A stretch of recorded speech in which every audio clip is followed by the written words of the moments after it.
Niners!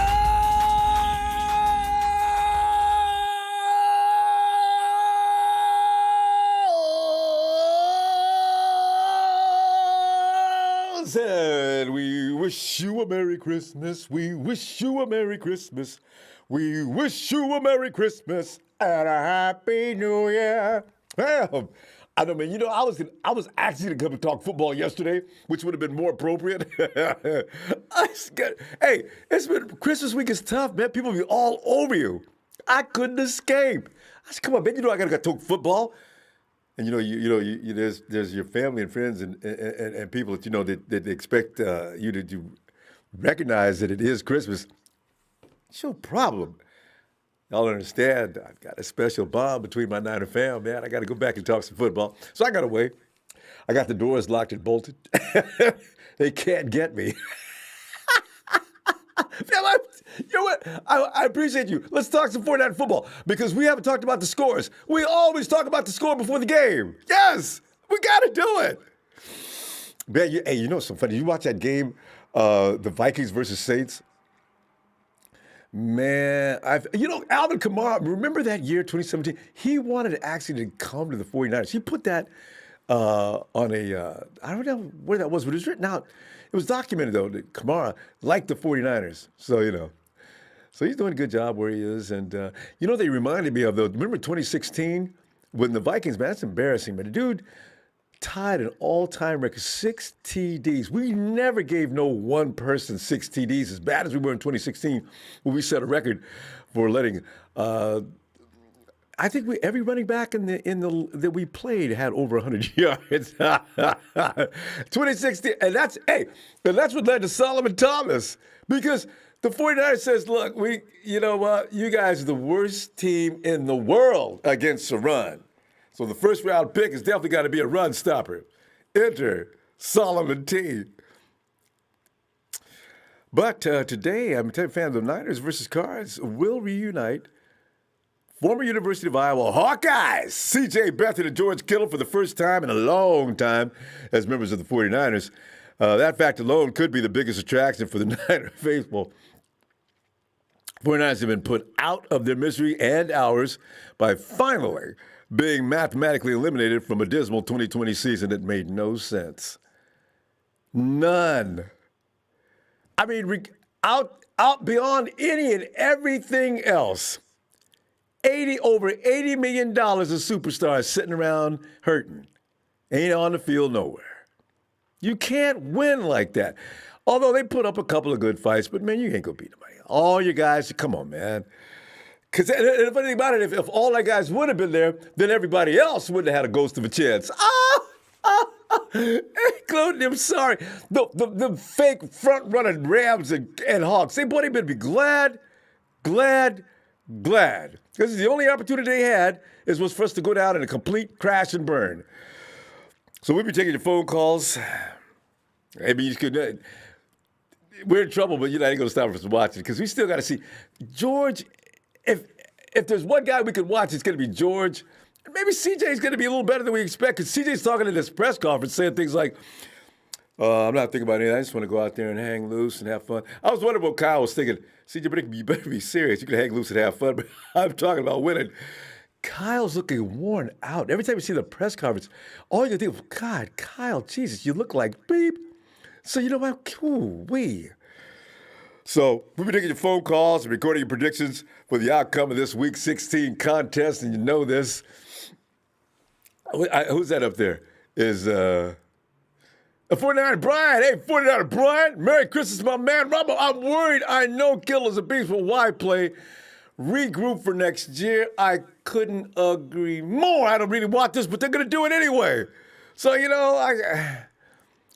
and it's against the guy that always takes him out when he gets hurt every year when we play the Cardinals. Buda Baker ends up hurting George Kittle. Why? Because he's too small. He knows better than to go up anywhere near George's powerhouse, so he goes for his knees and down, I guess. Oh, man.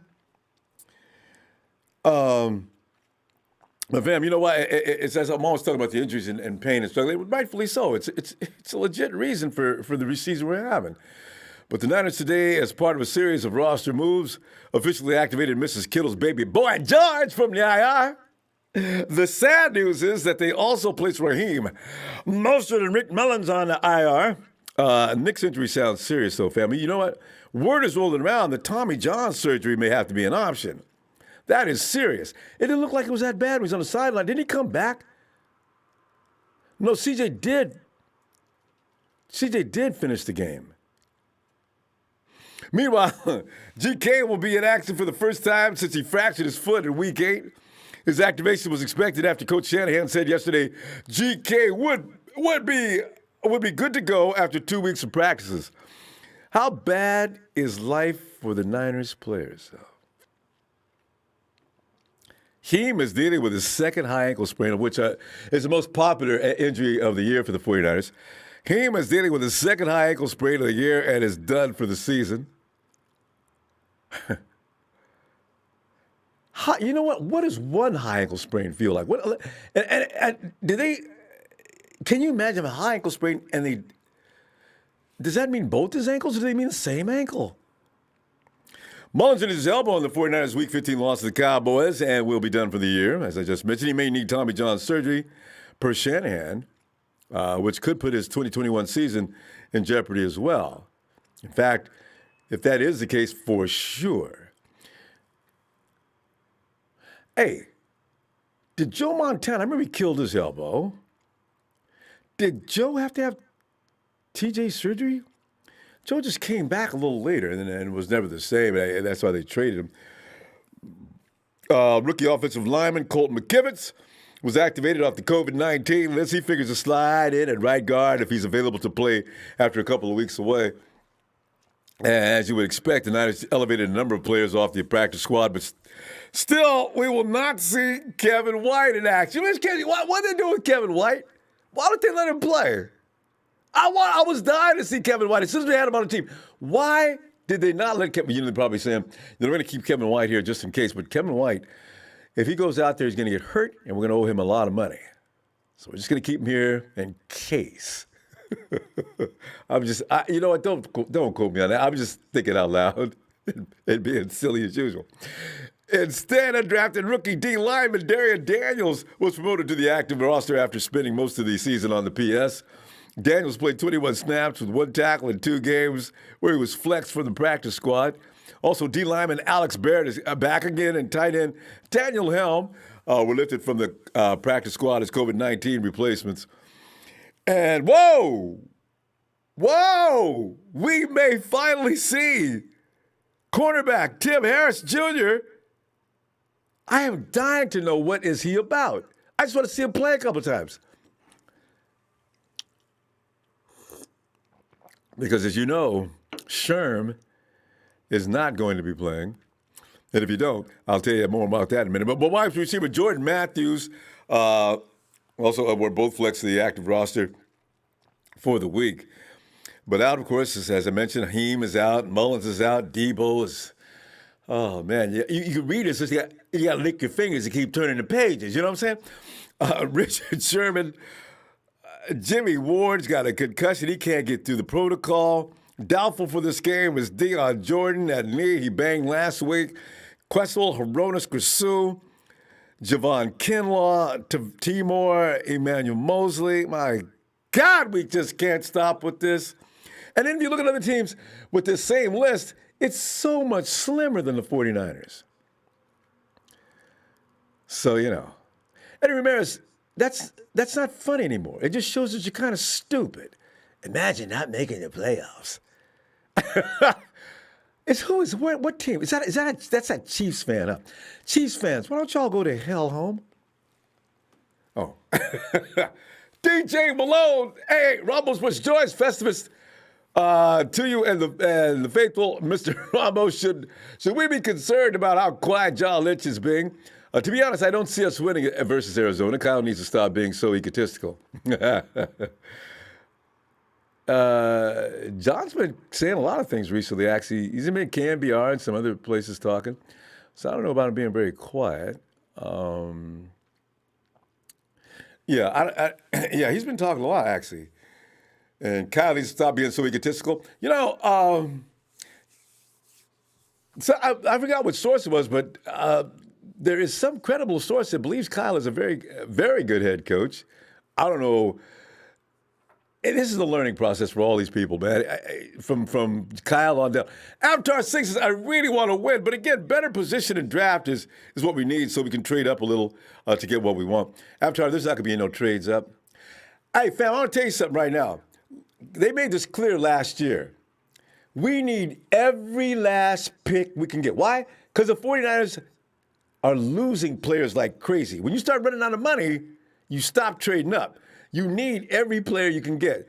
I think the 49ers are going to get 10 draft picks. Ain't going to be no trade up. I can almost guarantee you ain't going to be no trade up. They're going to pick up 10 players because we may lose that many this year for sure. Horatio Flores says, what up? Happy holidays, Horatio. Where was I? Oh, yeah. Ba, ba, ba, ba, boom, ba, bay. I just worry about who we're going to sign this year. Who got any money to pick up all these people? Jesus. Ronbo. Hey, Jesus, come on in, man. I'm looking for scores tonight, but the W and L that I always give the option if you don't want to give a number. That's all I put. I'm just putting a W just because it's, But man, we got a really big task ahead of us. But Jesus, come on in, man. Whatever you want to talk about, give me a score for the Cardinals game. What are you excited about? George Kittle's return, all that good stuff. What do you think? Man, I'm always excited, man. When the greatest tight end has ever returning, man. Everyone knows that George Kittle's the greatest tight end ever played down a football, bro. I tell you, man, you got my full agreement. You know what I'm saying? Forget about Travis Kelce. Clark. Travis Kelce? Man, no, Kelce. Bro, that's it. No, Kelce's getting all the glory this year because George ain't playing, right? Yeah, Kelce set so many records last week, I couldn't even believe it. So I'm saying, you know what? He's having a good year, ain't he? If George is around, though, George will sneak up and get him. You know that. Like he did last time. George Kittle will just tuck him in the bed, bro. George is the man. But I like to say, man, Merry Christmas to you, Ronbo, and Merry Christmas to your family. Merry Christmas to all the 49er family out there. And Merry Christmas to Eddie Ramirez's mom. The guy's a joke. All these jokes are going to stop, though. I can't wait till next season. They got a couple more weeks. And then when they get bounced out the playoffs, that's when their world starts to crumble. Their little crappy, poopy, smelly world of meddling. Yeah, Jesus, our time is coming. They have their turn this year. We'll be back. Kick that butt. Bro. Bro. Man, my prediction, the score is the Niners winning. I kind of want to win out. If we don't win this game, I hope we at least beat Seattle. But, I have us winning. I have us winning. Hey, so we're on the same page, man. I was thinking to myself, you know what? Even though the season has absolutely sucked, I don't care about the Cardinals. I have no feeling about them. I do. If we beat the Hawks the last game, I will lose my mind. Right. Yeah, hey, since maybe we'll celebrate forever, man. It'll be like the whole season, like a Super Bowl. Beat them Hawks and knock them out of first and let the Rams go. Because Rams will kick their butt tomorrow anyway. Yeah, this weekend. Yeah, Sunday, right? Yeah, that's just real. They don't play tomorrow. They don't play Saturday. They play Sunday. Yeah. I think they're probably prime time, too. Shit. Freaking man, we're playing on Amazon Prime tomorrow, man. I don't get that. I don't know why we're playing on the Amazon TV stuff, man. Yeah, see, I don't know why they do that either. Because Amazon probably bought the rights for NFL Network. They'll sell out, man. Anybody that says, hey, NFL, how much you want for the 49ers game? What? Why? You want that? Yeah. Okay. How about $25 million? and they're in. But yeah. You know what I'm saying? Money talks, unfortunately, man. In this all league. the time. This whole league is about money, bro. They don't care about the fans, They prove that. They're gonna give it to whoever. They're gonna give it to whoever's more producing the numbers, man. Why isn't the Patriots won 6 Super Bowls? They were given to them. We need They to were run given some. to them, man. I don't believe that they won a single one. I Total know has 2 or me 3 they has me didn't. bent. I think Russell Wilson got paid off that doofus mistake they made that year when you got Marshawn Lynch. You're 1 yard away. You go pass the ball. It's right there. What? It's right there, bro. 1 yard away, like 1 or 2 yards away. It's like right there, bro. How are you gonna? Why would you throw the ball on 2nd and goal, bro? My granddaddy daughter, bro. That's like saying Eddie Ramirez is a real Chiefs fan. You know what I'm saying? It don't Or happen. not a Neanderthal, you know? You know what I'm saying? Like, bro, it's like right there, man. Dude, the Seahawks should have repeated, bro. You know what I'm saying? The 2 yard line chokers, you know? And Richard Sherman's face says it all, man. That picture that year with Sherman was with the Hawks. His face just looked like it just melted and fell on the field right off his head. Yeah. Hey. Also, Jose, Jesus, did you see that film clip? Like they showed the Seahawks fans. They were saying, Oh, "Beast yeah, mode, most beast definitely, mode, bro. beast I mode, love beast mode." Yeah. They all calmed down at the same time. Oh God, I got to rush. Oh man. Bro, I don't know, dude. I don't know if that's funnier that they lost the Super Bowl or the Seattle Seahawks fans' reaction, bro. I don't know what's funnier. You know what I'm saying? They do this every year. Every year. Oh, yeah, they're gonna do it man. again this year. They ain't going nowhere. Oh yeah, man. Seattle fans are the new Dallas Cowboys. I swear, bro. Every single year, Super Bowl. We're going to the Super Bowl. We got Russell Wilson. Like now, because the Kansas City Chiefs are like they won that Super Bowl. Now they're basically the new Patriots. Watch it. It's in the NFL ready to pick the little Patrick Mahomes boy or whatever. Patrick Mahomes. They already picked him. You know, he's the next golden child. I know. You know. So give him everything you can give him. They protect, bro. They give the biggest flags. They always give the biggest flag Always. to them. I wouldn't even remember be pass interference, and here you go. You see what happened to us in the Super Bowl, Jesus. You know, it's the way it is. We got to go, fam. Hey, you know, Jesus, I'm thinking maybe we should watch the Hawks and Rams game. So when the Hawks lose, and I'm going to be a Rams fan that night, I'm going to laugh my AO off. Bro. But yeah, my prediction of us winning, I got us winning 21-17. There you go. The final score. All right. Put Jesus down for 21-17. Jesus, I see you game time. All right, brother. You have a good night, man. You too. Merry Christmas. And Merry Duval County. What's going on, man? Mary, did you say Duval County? Yes, sir. Yes, sir. Wait a minute. Mary, Anybody? I remember. Mary, where are you from now? What city? Jacksonville, Florida, Duval County. Ah, all right, Marion. Well, Yeah, come on in, man, because it's Christmas time. We ain't got no business in here talking football. We supposed to be hanging out with the family members. Just goes to show, Marion, how sick we are with this. You know what I'm saying? Loving the 49ers like this don't make no sense. Hey, we ain't even in the playoffs. We will be later, though. Next time. Marion, give me something. 49ers playing the Cardinals tomorrow. George Kittle coming back in spite of most of us not wanting to be back. Marion, do you want to see George Kittle back on the field tomorrow? No. See? No. I don't want to see George Kittle on the field because, we don't have I don't see no cause for it. But I do want to see Josh Rosen on the field, though. That's what I want to see. Josh Rosen. I would like to see. He doesn't know enough, though. How much could he learn in 1 week? They can just go vanilla football. They don't need to play Kyle style. Football is football, dog. That's true. Out routes.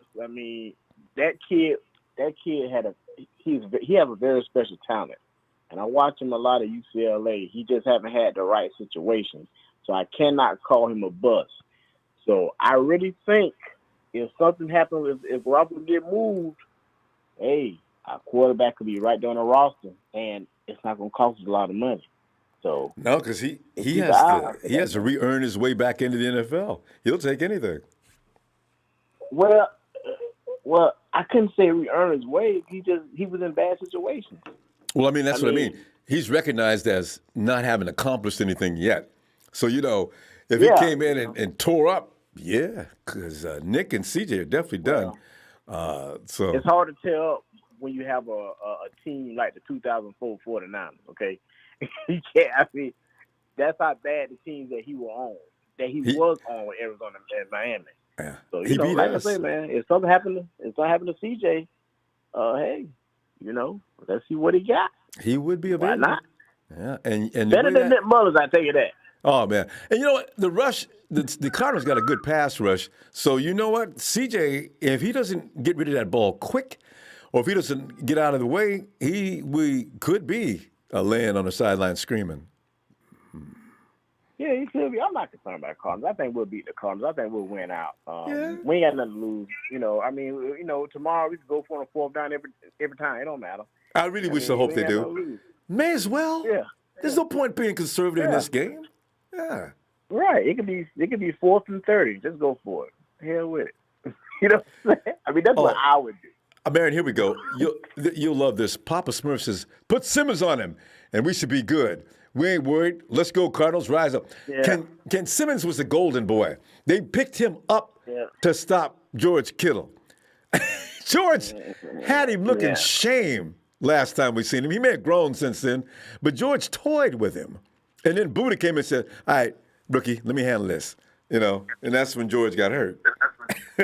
Yeah. Simmons ain't really haven't done much this year. He haven't played like he played like at Clemson. He was a beast at Clemson, but maybe he's still going through growing pains. We'll see. I'm not over concerned about him, man. I mean, like I said, we're gonna go out, go for every fourth down. Yeah, go for every onside kick for kickoffs. Just do whatever. It don't matter. I'm just watch the game and enjoy myself, not have to be stressed out. I know, right? Because ain't no point getting worked up over this. No matter what happens, there's no point in getting upset or anything like that. You can get excited if they're winning, but ain't no point getting upset because, Cardinals are on the way to the playoffs. Exactly. And, well, maybe, because they haven't clinched yet. So, hey, we still got other teams behind them. Hey, I want to beat them just to say, hey, we beat the Cardinals and we beat the Seahawks, and that's rivalry.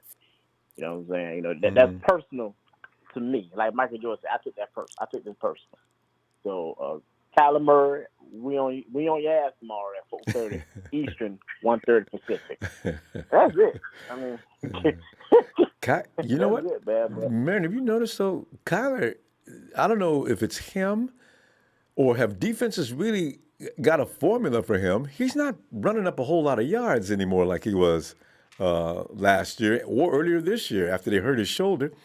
When you're that little, you need to hope that it's just the NFL. This ain't college ball no more. You better hope that offensive line can keep them big monsters off of you. He got hit. His shoulder was hurt for 2 or 3 weeks there. His shoulder was really in bad shape. So, at the end of the day, for Kyler Murray, even Jalen Hurts and Lamar Jackson, no matter how dynamic you may be in the pocket, running around and stuff, at some point, go get defensive coordinator going to key in on that, and you have to use your arm. So I'm not concerned. I mean, we'll be all right, man. We'll be all right. We just need to stop Hawkins, though, because he aggravates the hell out of me. DeAndre Hopkins. Yeah, so, see, he aggravates. That's what he does, and that's Murray's go-to dude. It's like nobody else is on the field anymore. All he does is go to D-Hop now. So, I mean, stop D-Hop. Pick him up too, but yeah, well, it would have been nice. Can you imagine? D-Hop. So this is what I hope. Eventually, this is what I hope that we may have it. Ayuk might become. I see Ayuk as a Stephon Diggs type. Everybody keeps calling him Julio, but I don't see no similarities between him and Julio. But I do see the potential Stephon Diggs in him. Runs nice routes, has got freakish athleticism, good speed, and probably for the most part, there's not many DBs that can stay with him in the NFL. So, yeah. Yeah, I could agree with you on that because Julio is a beast, man. I mean, Julio's that side. He's a dead beast. So we'll be fine, man. That's DK Metcalf type of thing. But tell you what, hey, Marion, all right, you give me that score. What was the numbers? You just said win. Marion, what score did you have? Man, we're gonna. You can just give WL. Hey, look, we gonna win this on a game-winning C.J. Beathard drive. 16-20. 2016 gonna be the finals. On a C.J. Beathard game-winning drive and get the team hyped up. They will be like, man, we should have had C.J. Beathard a long time ago. You know we're gonna say it. You know we're gonna be talking like that, especially if we pull out in front in the first quarter, second quarter. Man, we should have CJ start in the first place. Yeah, man. What the hell, man? Yeah, man. We gotta do it. All right, man. Merry Christmas, Saturday, fam. I thought it was Saturday after the game. Looking forward. All right, night. Thank you, man. Merry Christmas. All right. Thanks, fam. And NG49, Kittle playing worries me. Merry Christmas, Ronbo. I know. Especially against a team that's laid him out twice. And thanks for that contribution, fam. Danny Terry, thank you for the contribution. He says, do we still get a draft pick now that Quan Alexander's out for the season with injury? Well, poor Quan. I don't know. The transaction's been made. Quan's not been released from their roster. It's not our fault. Quan is really an injury magnet. He got hurt when he came to us. He got hurt when he was with us. He got hurt when he left. Poor Quan. Why am I saying poor Quan? That dude is getting paid how much money? If anything, poor Ronbo. When you get Quan money, then you can feel sorry for somebody. Norm, come on in. Yeah, it's Niners all day, man. Merry Christmas to everybody. Merry Christmas, Norm. All right, all day. Anyway, yeah, man, what's new is Kittle is back on the field, and I was seeing all the reports. He was itching to get back on there. And I was telling my sister was like, why is he getting back on the field now? No, man, you got 2 weeks. Stay out the way. No, he's got to play. He wants to get back on the field, so we're going to stop him. Yeah. You heard what Kyle said. He can't look at him and look at the other players and justify saying, well, you got to play. George, he's healthy, but still he ain't playing. Yeah, he ain't playing, but he playing. So that's what. And C.J. Beathard going to be out there. C.J. Beathard already, he did have chemistry with Kittle. Yeah, I want to actually. I want to see how Ayuk do. You know what I'm saying? Ayuk with Kittle out there, the offense might be a little better. Mostert. So now we got Wilson and McKinnon.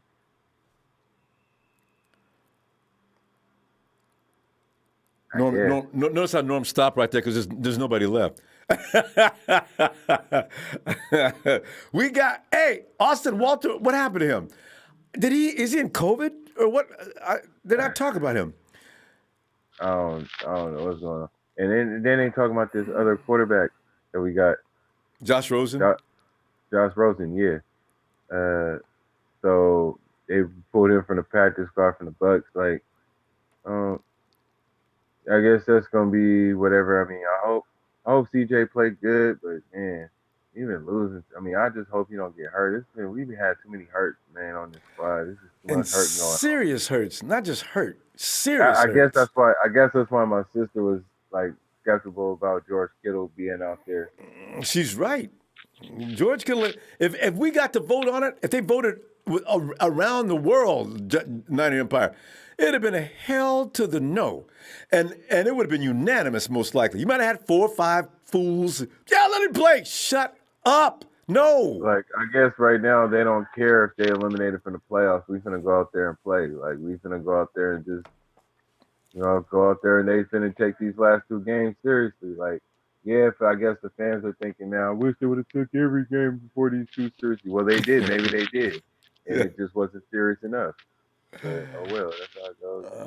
I just don't want to see no more turnovers, man. That's all I'm worried about with this offense.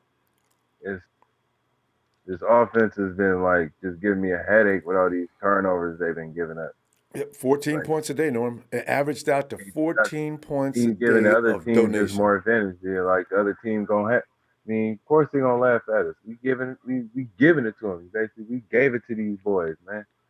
Gave it to them boys. We gave it to all them boys. All these fools we've been playing except for the Rams. Even the Rams. You know what I'm saying? We barely scraped out of that one. and we gave it Didn't to we them. have 2 fumbles in that? Yeah. Yeah. You can't win by turning over twice. That's usually all it takes for a team. Look at the Cowboys. Beat the brakes off the 49ers. And you know the Cowboys, Norm, the Yeah, 4 Cowboys are turnovers. terrible. They With smell 4 turnovers. bad. Oh. You give a team 4 turnovers, it don't matter how trash they are. They You're gonna gonna beat make you. them look like a perennial team, like a bunch of juggernauts. If you're giving up the ball 4 times to them, that's just how it is. Cowboys are still scrubs. They won the scrub bowl because we gave them 4. We out-scrubbed them. But now let's see what happens with this game right here with these Cardinals. I still want to see what they gonna do. You know what I'm saying? Like I ain't giving up. And the season ain't over yet for me until the last game. So I mean, I hope they come out there and do what they do. I hope CJ Beathard and Kittle have a good game. I hope they go out there and do their thing. Make Kyle happy. Just get him back on. I know, right? Wouldn't it be interesting to see Kyle not look all frowned up and worn out? I mean, Kyle, I feel bad for him because this is not his fault. You can't play without no army. You can't go to war without no army. You can't even be mad at the team. I ain't even mad at the team this year. I'm just like, all right, y'all do what y'all do. I ain't out there on the field playing with y'all, so it's like, hey, is what it is, y'all. But hey, like I said, man, I hope they go out there and get this dub with the car. That's my prediction. I hope You got a dub? No numbers? I'll say about 23-20. 23-20. Robbie go get a field goal.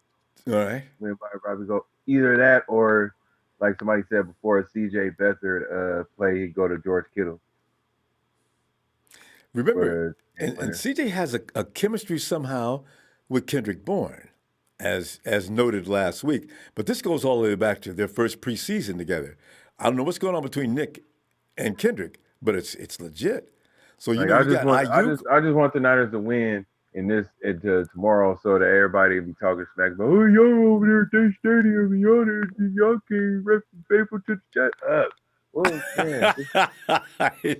Whining. Stop whining. We're in a team in total destruction. I mean, we don't have everybody's out. So whatever they do is fine. Y'all go ahead, haters. Y'all keep talking. I'm just going. It's going in one keyboard and out the other, man. It's still Niners all day. What y'all say. It's gonna get better. Muncho, yeah, don't spam, guys, and no politics. Muncho, I'm gonna get rid of your stuff. Please don't do that, or we'll have to give you some time out. We don't talk politics and we don't spam. All right, stop it. Okay, but yeah, Norm, you'll put you down for the W. We're gonna win by what, 3? Yeah. 23-20. All right, I got that, man. All right, because I support that. I ain't trying to hear. Y'all are delusional, like that Joseph Smiley clown. Y'all are delusional. No matter what positives we say about the 49ers, y'all are delusional. I'm gonna be delusional. I'm gonna be delusional too. If my faithfulness is delusional to y'all, then hey, it's gonna be delusional to a pickleberry. Damn right. And I tell you one thing I ain't delusional about: the Seahawks are gonna fail in the first round of the playoffs. Hey Norm, let me see you tomorrow, fam. All right, man. Niners all day. Yeah. All right. Night, fam. And there she is, Sharon.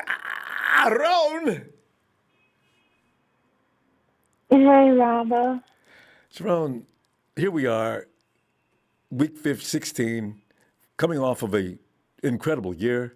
And here we're talking about playing spoiler and just going out and having fun and playing out the schedule, basically, because we have to. We're obligated by the NFL. Because if Kyle had his way, they would have quit in week 14.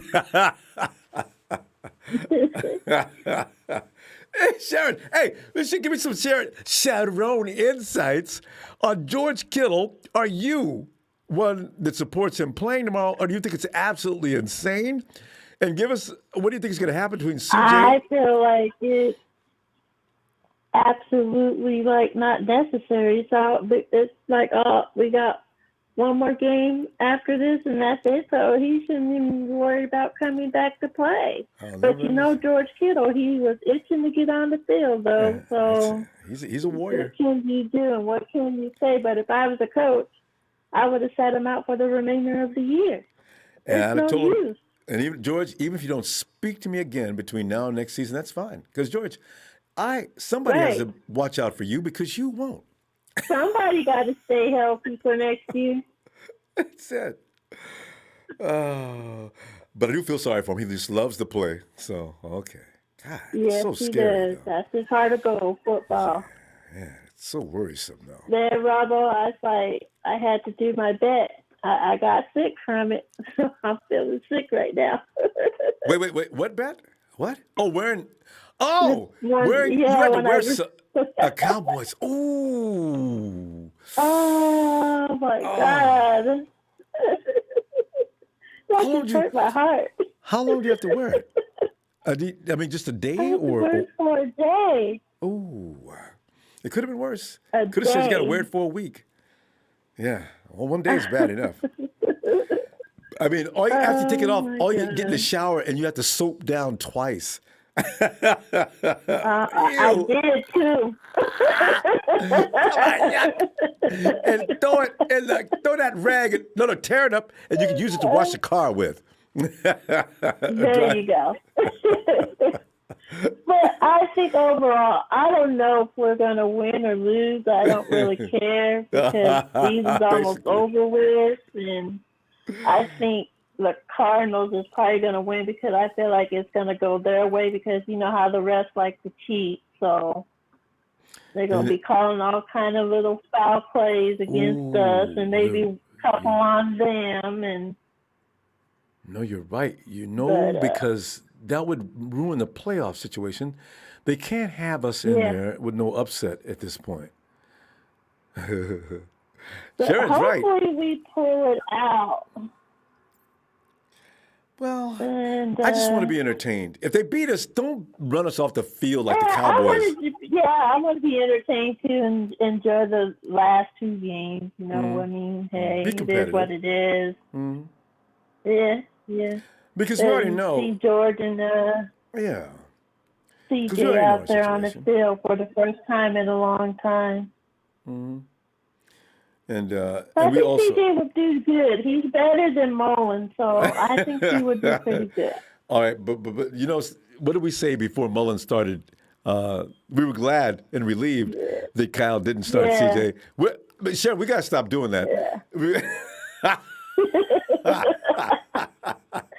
We're so fair weather. It's hard for us to stop doing that. Well, there's something you can always depend on us for. I think Nick Mullen's just going to be gone next year. I have a feeling he's going to be gone next year. Well, he's going to be a free agent next year. He's not going to be. Tay Mendoza, don't spam, please. Give Tay. Well, guys, we'll have to time you out if we have to tell you twice. The thing is, if CJ wins, watch the controversy start. This is what I like about us. It's all predictable. Yeah, whoa! CJ looked good. Yes, get rid of Jimmy. We need CJ. Guys, we have to stop doing that. Get ready for it because it's going to happen if we win. But my score is going to be 21-14. All right. And I don't even need to ask you. Wait a minute, Sharon. You just said you thought the Cardinals was going to win. Are you still thinking that way? You're giving that to the 49ers? I'm giving it to the 49ers. I got to go with my team. I should have known that. Sharon would never go the other way. We don't do that. There is a percentage of us would never do that. We don't care how bad the odds are stacked against us. 49ers all day. Yes. All day, every day. Oh, God. And Sharon, I got to tell you, though, the draft is, this is going to be interesting because if we lose again, depending upon how things go this weekend, we might jump up into I think we're number 12 right now. Yeah, we are. We're sitting at 12 right now. Yeah, so could we get into the top 10 by losing this week and next week? It's hard to tell. But it's hard to tell, but anything could happen. Yeah, and always has, so. We'll see. I do hope CJ does well, though, because, he's been through a lot. He's had a very hard time with the 49ers. He lost his brother in a very despicable fashion. That was sad. Yeah. You hear what Kyle said, right? He's been wearing his hair long this year because that's his brother used to wear his hair like that. And I noticed. Yeah. And then he said that other day, I think his birthday passed, and his brother's birthday passed, and so CJ went I wonder now. Yeah, what? Yeah, I wonder now. Does Kyle think and explain why he wanted to go with Nick Mullins? I wonder, did he have a change of heart on that one now? But remember, Sharon, Nick actually looked good a few times. He did a few times, and then he just started to choke and freeze up for some reason. Yeah, Nick is I don't know. I don't know. He could be a lot better if he just stay within himself and don't freak out. Anyway, Sharon, let me see tomorrow game time. All right. All right, Ronbo. Let's go Niners. Yeah. Night, Sharon. All right, Ronbo. Merry Christmas. Hey, right. Merry Christmas. Keep forgetting the holiday. 49ers make me forget everything. Merry Christmas. I got me a jersey too for Christmas, by the way. You got what kind of jersey? I got a Debo Samuel for Christmas. Oh, that's make you feel better than having to wear that Cowboys jersey. Now, are you all right? All right. It sure did. So I'm good now. All right. See you tomorrow. All right, Robert. You have a good night. All right, you bye-bye. Too. Thanks. Robert Slavin, thank you, family. Says yesterday was my birthday. 49ers! I used to always be envious when I was a kid, right? That if you had a birthday on or near Christmas, they say, "Oh, you get presents for your birthday and Christmas?" Kid would always say, "Nah, I pretty much get all my presents for Christmas." Happy baby, happy birthday, Robert. Happy birthday, Robert. Happy Christmas Eve, baby. Robert. Happy Niners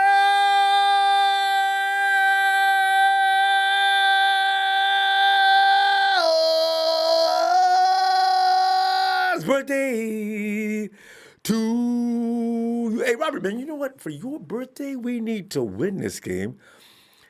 And I like this game. If we win this game, how excited I would be knowing that the odds were stacked against us to win this game. Whew, man. Adrian says, Niners win and Seahawks lose would make my holidays. Adrian, man, 5 of them. Guys, sick of them trolling clowns running around here talking smack behind that half-ass team. Only reason they're up there is because we lost all our players. That's the only miracle that could take place to help them and put them in the position they're in now. Last 3 games, they ain't played nobody. The defense back, they ain't played nobody. Mr. Black Eye says, hey, man, look, it's time for us to look at everyone and see who will be on our roster next year. We have to turn it around. I don't want to see this again. Mr. Black Eye, we're going to be doing that. We're going to be talking about that from now. Well, maybe we'll wait till after the Super Bowl. But between now and the draft and free agency. Oh, man, we don't have no money. Jeez. Hey, Big Boys, Clambo, Big Ring says, Merry Christmas. Thank you, Big Boy. Merry Christmas back. Kyle is not patient enough to teach another quarterback the offense. I think Jimmy is staying. Forget tanking, 23-29ers. Big Boy, you get it. Kyle is not going to start all over with this team. People are going to be disappointed thinking, we're going to get Zach. We're going to get this. We're going to get that. He may go get him, but Jimmy ain't leaving. Thanks for the contribution, guys. Wait a minute.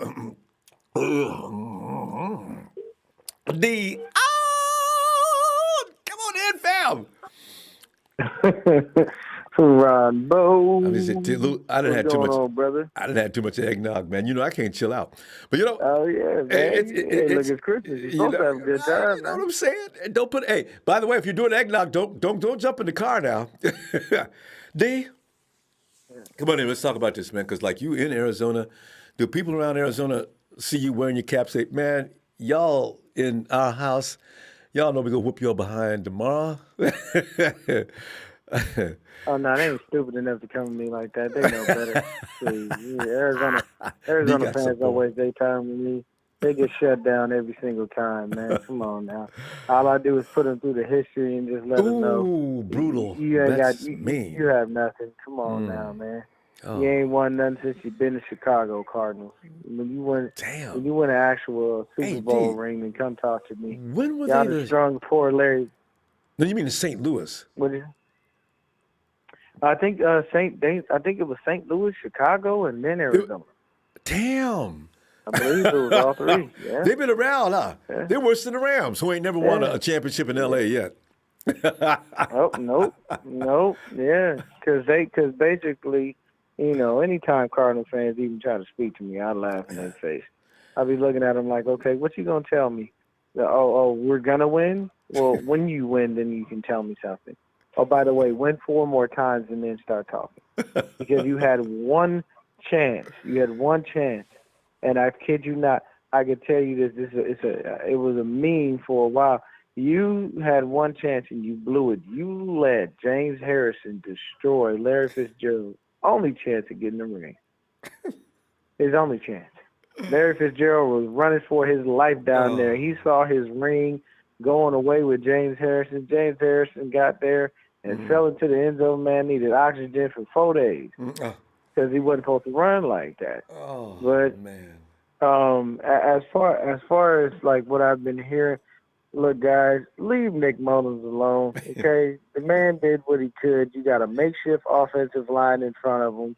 Yep. We all knew he was a backup. Kyle said it best. Period. Point blank. Backups ain't meant to be in there the whole damn season. They're meant to be in there for like 1 to 3 games. There you go. They're supposed to be serviceable, not starters. That's why they're backups.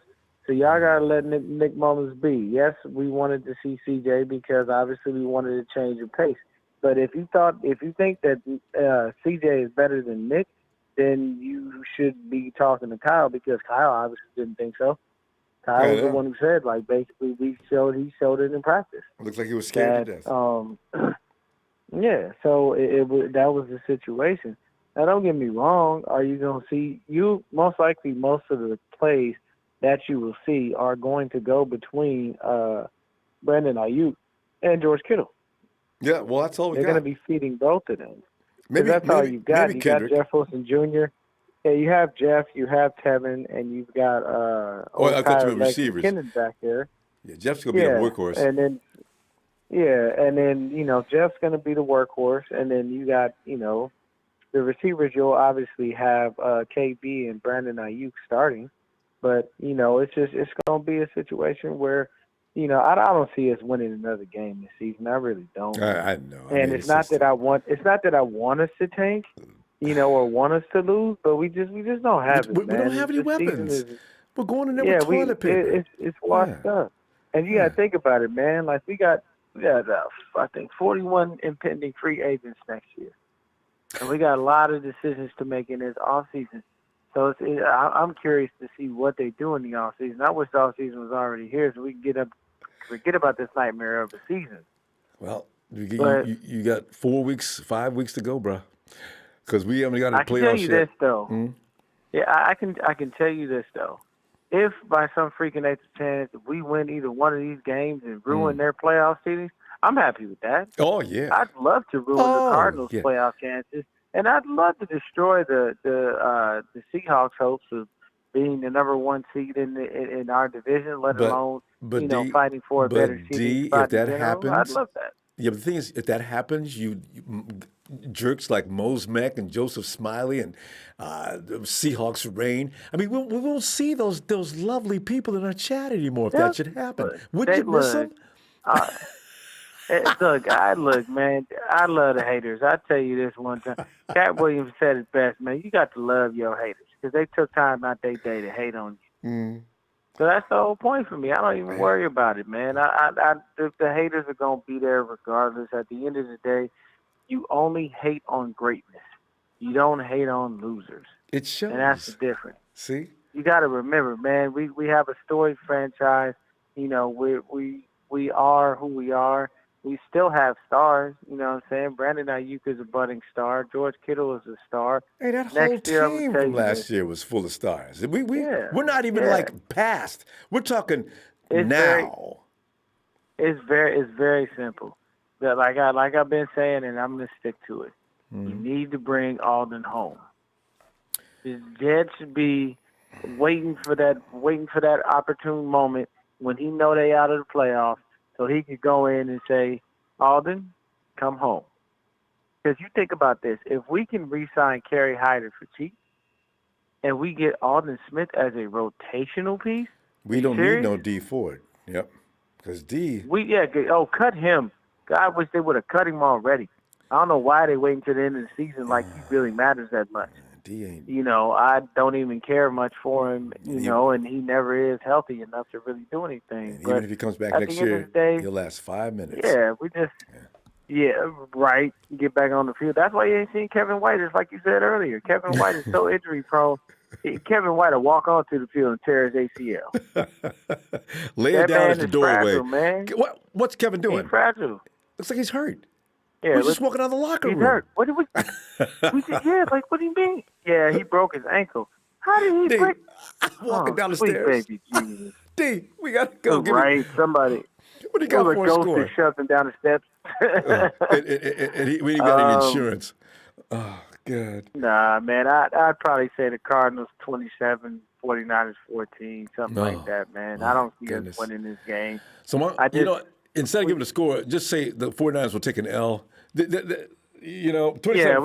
Yeah, we're gonna take an L. Let's hope that we don't take a big L. At least if we go like down last fighting, week. I'm comfortable. But nah, man. We just it's too much right now for us to try to fight through this season to get anywhere because we're not fighting for anything. I would have preferred to sit GK down.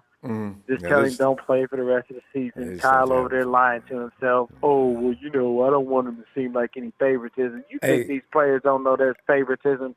Are you serious? D, but I got to tell you, man, watch George going to be mad anyway because Kyle's going to have him in there for about 6-7 snaps. He don't know it yet. Watch and see. All right, D, let me see you tomorrow, fam. All right, man. Have a good evening. Merry Christmas. Have a good evening, brother. Thanks, fam. Merry Christmas. Oh, God. Yeah, I tell you, if George thinks he's going to go out there and get the same amount of snaps that he normally gets and going to be on that offensive line, blocking and getting in the way, getting in harm's way, George is going to have a surprise coming. And later on, George is going to say, Coach, what'd you let me come out here for? You wanted to play. Yeah, well, what did I do? You did what I asked you to do. What was that? Nothing. George, sit down. Let me explain this to you. Santana! What's going on, Ronbo? How you doing, man? Oh, fam, I'm doing all right for the holiday type of feeling. Santana, if you were the coach, and like I say, I feel like I'm dead to right on this. George thinks, maybe Shannon already told him he's only going to play a few snaps. But if you got George tomorrow in the game, are you going to let him play a lot? How many snaps you giving George tomorrow? Just give him a limited, amount of snaps, not, a full load, because, he's a competitor and obviously, like Kyle Shanahan said, you can't go in the locker room and be like, all right, you guys are playing and George ain't because he's better than y'all. But, I don't know. It just doesn't look right. You know what I'm saying? It just doesn't sound right. That's what he said. But it just dress him up, have him in the pads, and give him some, small amount of touches and then keep him out for the rest of the game, That's it. But I don't want him out there on no run plays. I don't really care for that either. I got McKivitz. Let's get Charlie Warner out there. I don't know if Warner's been activated or not, but yeah, let's George is out there as a novelty piece. Just everybody can sparkle, wave at the fans, but go back and sit down, George. Thank you.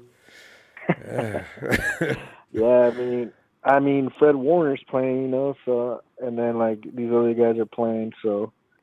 It'd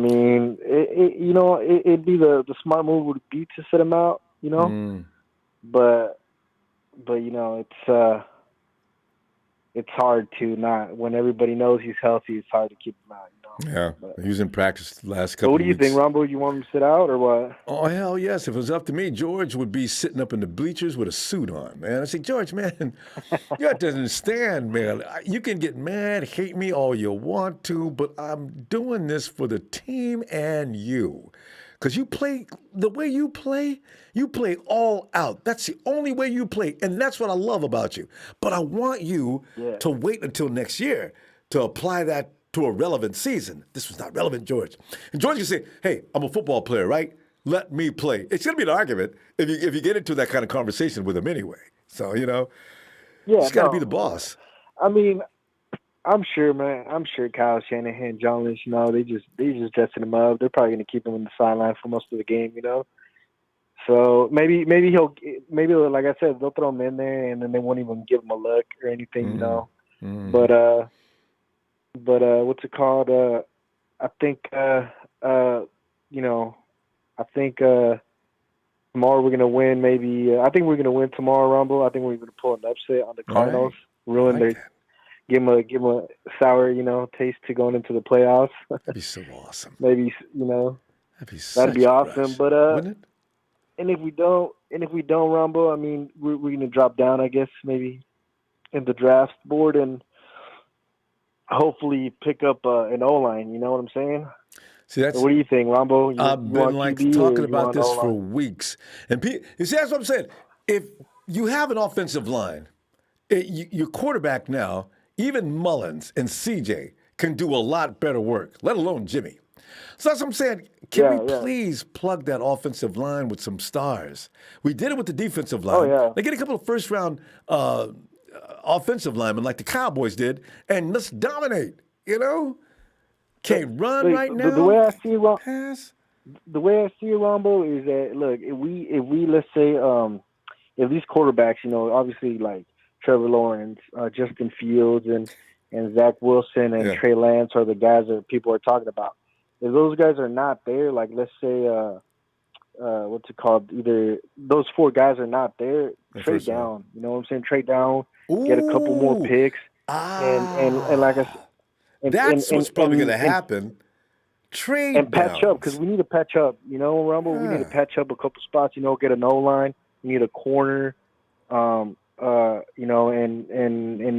if we can, obviously, get a quarterback and sit back. But I think going into next year, Rumble, I don't know if we're going to stick with Jimmy, but I hope we do.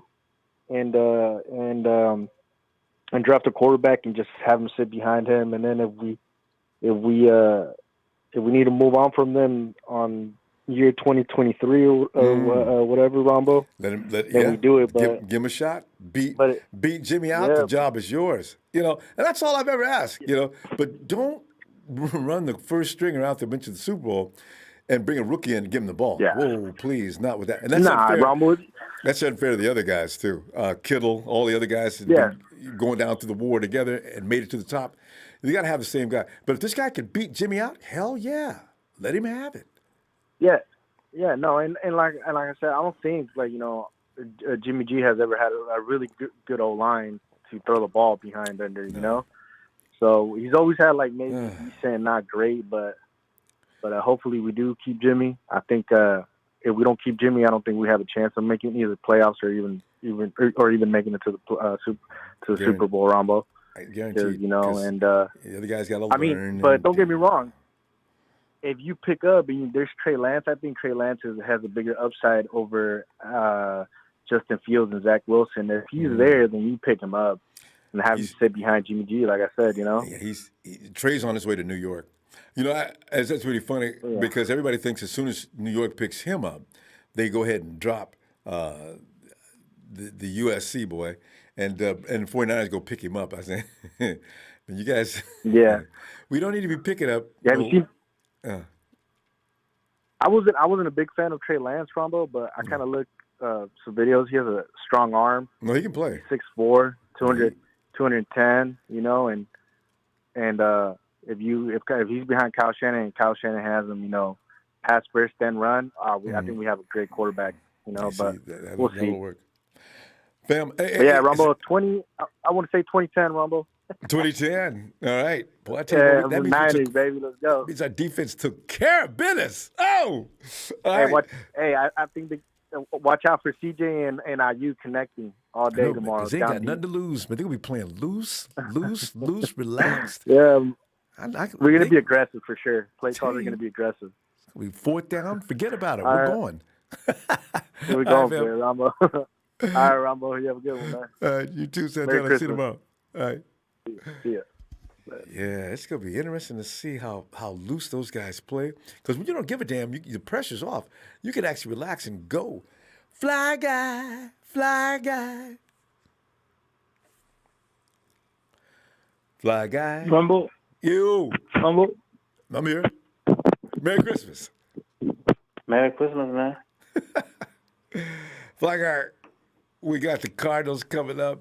As we like to talk about the game before the game, what are you expecting?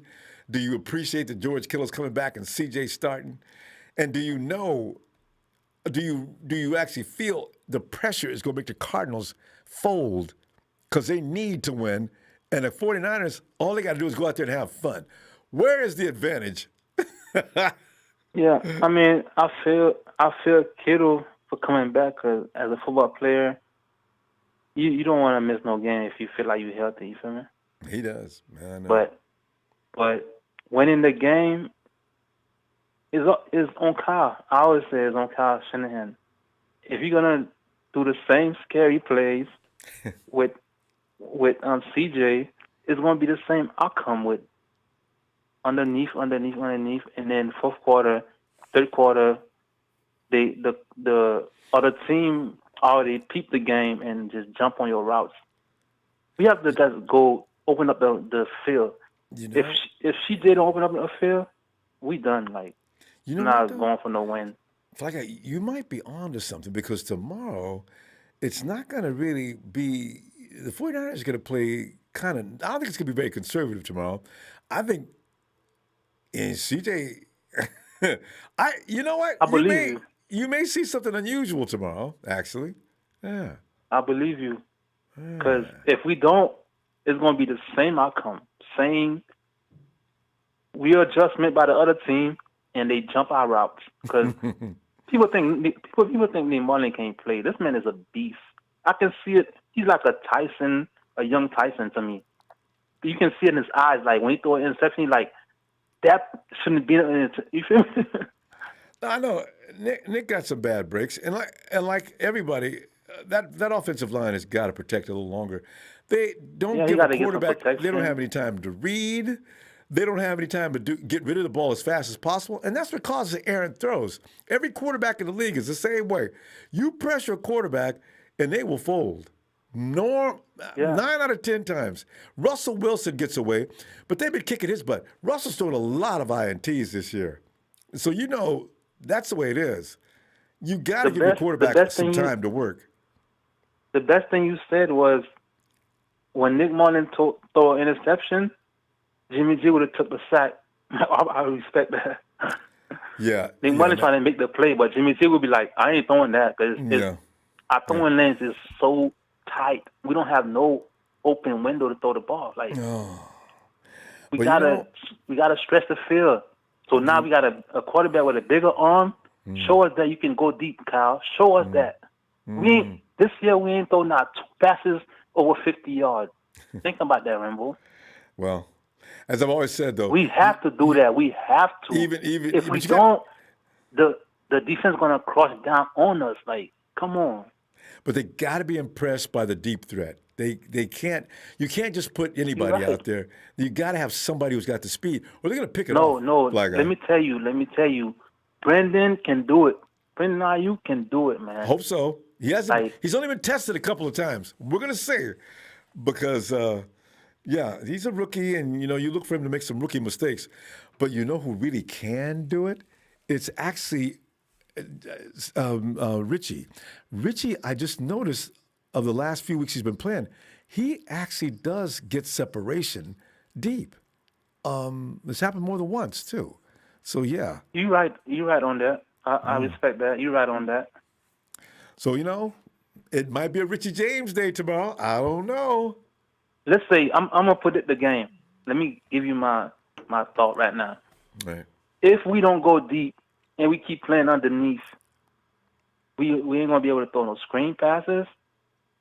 The 15-yard after a while gonna be shut down. And if we don't go deep, we gonna lose the game. Same thing. 2 interceptions. CJ. Yeah. They got to run the ball though. If they can't run the ball, there's no point in going deep. It'll be the But safety will be sitting we cannot back run the ball. We cannot run the ball. We cannot run the ball if we don't go deep.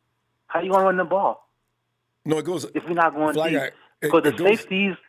It goes the The opposite. safeties is like they don't have nothing to do. It's like I don't even have to go back. I'm just right here waiting on the run. No, You your feel run me? game, your run game's going to bring that secondary in. So you got to get that run game going. Now, if they're concerned about the run, now you can do a fly route and you can get a guy downfield. If you just all of a sudden run that route, yeah, they be sitting back there waiting on that. You got to. It has to be. Things have to fit together before you can go downfield and expect any success. But if you can't run, don't go deep. No. Listen, I have a vision of. I'm not a coach or anything. I used to play football when I was young, but I have a vision for the football. If you can't go deep, you can't run the ball. You cannot run the ball. Point blank.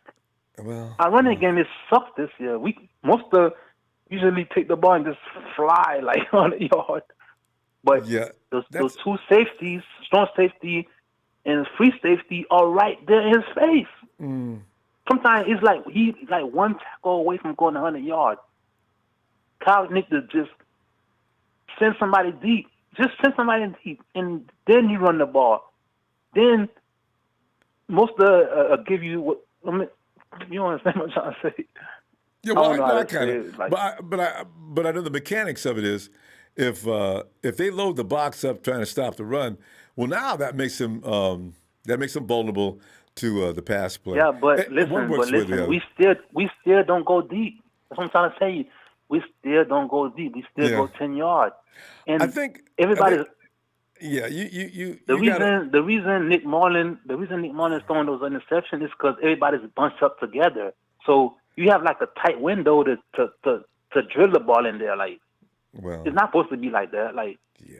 everybody's supposed to have like at least This is 2-3 why yards apart. You feel me? But this is why you got to. That's why Kyle Shanahan's working so hard for the last 3 years, trying to get prime time receivers who can gain separation and run sharp routes. This is what he's been doing the whole time. Remember last year when Kyle says he'd been looking for somebody to step up? This is why Kendrick Bourne is still on the team. Kendrick is one of the fastest guys in and out of a route in the league, actually. And Debo is very good at gaining separation. Ayuk is good. This is the Kyle Shanahan game, no fly guy. We're not Bruce Arians' offense doesn't really work anywhere in the NFL anymore. You'll see most teams cutting up a team from inside. Going deep, the percentages of getting, first of all, the defenses are too fast these days, right? And I'm not talking about the secondary. I'm talking about the front line rush. If you're sitting there waiting for a deep route to develop, your quarterback's going to get killed because offensive lines, even the best ones, don't hold over 3 seconds unless it's a bad pass rush. So you got to time that deep route if you're going to do it. Because you see how many times Tom Brady's gone down this year? He's never been down this many times. The reason is Bruce Arians likes the deep ball game no matter what. And Brady's paying for it big time. He gets killed.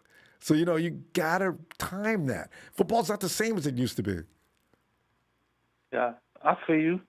But next year, I'm really looking at a different team. Like, I don't want starters and backup. I want starters and starters. Like, when starters go down, another starter come in. Yeah. Kyle is like, he got it mixed up. He's like, Nick Mullen is a backup. He supposed to start 3 games. Look at the Saints. But, Look at the Saints. Quarterback went down. They brought another starter in. Like, well, they got Taysom Hill, who's, hey, but fam, we got to get a score. We ran overtime. What do you think is going to happen tomorrow? What's the score? I think if we don't go deep, we lose. We're not going deep. 2 interceptions. There might be a few here and there. CJ, It's not going to be a regular thing. 2 interceptions, CJ. Yeah. We lose by 14 to 14 points. Whatever. Even if the 49ers, we still need some talent out there. I think we got enough, though, for an offensive attack, though. We'll see. We need to be able to run. If Jeff Wilson Jr. can establish a run, you'll get your wish. He will go down. It's not going to happen. It's not going to happen. Trust me. It's not going to happen. No running game going to work. If we don't go deep, we lose by 14 to 21 points. And I'm going to call you and tell you exactly the same thing. But listen, remember, last year, it was Mostert that beat who to death? And we weren't going deep downfield. No, but listen, last year, we was a threat. In the pass, we was a threat. Kittle was I agree. Sanders was going deep. We was a threat last year, so they was watching Kittles and Sanders, and I agree. Most of was having a field day. But now we don't have nobody going, no threat on the receiver game. No threat. I got to wish you Merry Christmas. We really got to go. We're overtime. Let me see you tomorrow, okay? Yeah, I'll call you tomorrow. If we don't go deep, I know we will lose. I know. All right. Night, fly guy. Oh, all right. Emilio. Emilio, you must be out and about. Where you at, man? No, I'm at home. You know, your house reminds me. No. Your house reminds me when we was kids, man.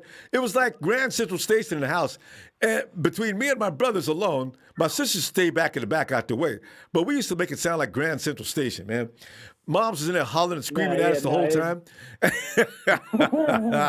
No, it's just me and my wife and my daughter where they're dealing with their Christmas toys. We're watching Wonder Woman right now.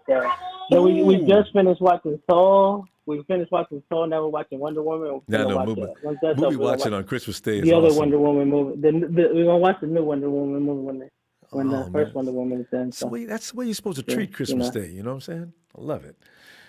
Happy Christmas to you, fam. Emilio, but you too. You must have thanks. You must have something on your mind about tomorrow's game. What's up, man? Because George Kittle, in spite of everybody I know wishing he would sit the hell down, is playing. I'm in between with him. I'm like, I'm always saying, if he wants to play, let the man play. But if he gets hurt, it's gonna be a problem. I feel like, what's the point of playing him? Man, Kyle's officially done and over. It's only it'll be a miracle if we get a shot to get in. We need so many teams to lose at this point. Like, I don't know. It's just, I guess, like I said, he likes to play. He gets paid to play. If that's what you want to do, go ahead. Because they all tell you, even with that whole thing with Raheem that I was looking at with Raheem, I didn't purposely get injured. He was getting upset with his tweets. He likes to play the game. So they was working. Boy, he got mad. I thought that situation was funny. It's just like when with McGlinchey, like, dude, what are you getting mad for? You got to think about it. 10, 15 years ago, there was no social media. We weren't doing this. It's all out there now. Whatever you post, whatever you do, everybody and their grandmama see it. So it's just, you got to let it go, dude. You either you ignore it, or you do like Richard Sherman. Pay attention to it. Richard Sherman and so many others. And a Spoon, not Spoon, but Dante, and start having block parties. Either that, dude, block people, or just ignore it. I'm like, dude, come on now. It's just now you're feeding into it exactly because you're sending that energy back. Because also Eric Armstead don't put up with that. He'll fight you on social media. J-Dub used to be doing that until he shut his Twitter down, but he does it sometimes on Instagram. But don't feed that because it only gets worse. Like I said, I've got into it with people on social media. Like, dude, either you stop talking to them or you just ignore them. What the hell does it matter, dude? Everybody has their opinion, so. Either you agree with what I do or you don't agree with me. Who cares? So, when I used to get my battles on here with the show, people would agree with me. Some people didn't. Dude, you can't get accepted. You can't get accepted by everybody. It's impossible. But you get do that your job, one dude. Do what you do. You play football. Be your man. Yeah, but if you see the same person coming in all the time at you, eventually human nature is gonna make you attack him. Because the dude is like a piranha. It's like on here, like you see, like we see it on here. The same people come here talking, hey man. So I'm like, I honestly ignored it. I'm like, dude, who cares? Your team is good. Yippee for you. Our team, honestly, is one of the greatest franchises of all time. We were the first one. Then it was the Cowboys. Then it became the Steelers. Then the Patriots. So That you cycle know, it'll repeat. It's because look at the teams that the Hawks right now are the perennial. We made the playoffs. We barely made it, but we're in there. Oh, week 2. All right, we made at least we made it to week 2 this year. I told you before, I can't knock them. At least they're being competitive. They lose every year. I give it to them. They're being competitive. I don't think I would actually want that. We were doing that at one point when we had Garcia. We weren't going to the Super Bowl or going too deep in the playoffs, but we were competitive. I thought this year was going to be at least competitive, but you're right. You do need to be competitive. Don't go in there every year and get your hat handed to you every time. You need to come out one time. No, but good. like I said, that's what happened with That's what happened with Mariucci every time in Garcia. They would get in there and we would lose in the wild card or the game. It's embarrassing. After. So come on, man. We can't. It is, but like I said, I know when it was Garcia Cutter, we were missing pieces here and there. We had T.O., we had Garrison Hurst, but we just didn't have a full, complete team to get us all the way. See, that's what I think. That's why when people start talking about, it's the quarterback makes all the difference in the world. You ain't going to win that about the quarterback. Man, you could have the greatest quarterback in the world. If the right assembly of talent ain't around that quarterback, you're going to lose. No, it shows like us. We have receivers, but we don't have a quarterback. Then we have a running game, and then we don't have a quarterback. So if we don't have everything together, it's just not going to happen. It's an assembly of talent. That's why last year worked out so well. Even all the knocks Jimmy gets, he damn near passed for 4,000. In fact, had he not had all the drops he had, he was well over 4,000. So that's all you need. He was well over it. No, you could see it. He was well over it. He was if it wasn't for as soon as E-Man came, it was just funny. One player made a difference. This year, because he's a primetime receiver, which we've not had up until now. This is why I defend Jimmy. I said, now give him some primetime receivers, fix that O-line a little bit, and let's get back to that Super Bowl. And next time I can guarantee you results. See, this is why it's a full assembly of talent. It's not about one guy. You can have a great pass rush like the Washington team does, but you ain't got no offense. You're not going anywhere. Yeah. You're like the Hawks. That's why that's why right now I'm all on Ayuk because the last time we had a good receiver, literally a receiver we picked up was T.O. That's the last time we honestly had a receiver. We can say everybody was wanting to watch him. If it wasn't for Jerry, our next receiver was T.O. Now Ayuk is starting to look like that. So he looks serious, Emilio. That boy looks good. So. You know what? I haven't worn my Ayuk jersey yet. I've been waiting. So I was like, I don't know. I might wear this weekend. I might wait next week for Seattle. Wait till next year. I might wait for next year. I might wait for next season. See, because I almost bought a Pettis jersey when he was looking good in that first year, and I backed off. I'm glad I did. I'm getting a Kittle jersey though, because Kittle's the real deal. That boy ain't going nowhere. You gotta get back to your family, man. Go ahead. Go ahead, finish that. But the only thing I'm looking forward to for the next couple of weeks is what Ayuk is doing. So, like I said, that's the only thing I'm really looking for. And make sure. And next year, if Ayuk keeps developing, and he's developing at a very fast rate, if Debo and Ayuk are ready for prime time, we got a tight end already. Make sure Juice comes back. Actually, I'm thinking keeping Kendrick because he'd be that third dude. Because Kendrick, he messes up at times, but way less than last year. But that boy makes some spectacular plays. I think the two things we might need right now as a running for next year is maybe another receiver and then another running back is what the two things. I think everything else should be fine for else should be fine for now. But they're going to get running backs. 49ers come up with 9-10 running backs every year. It's just how many they go keep. Hey, what you got for a score though?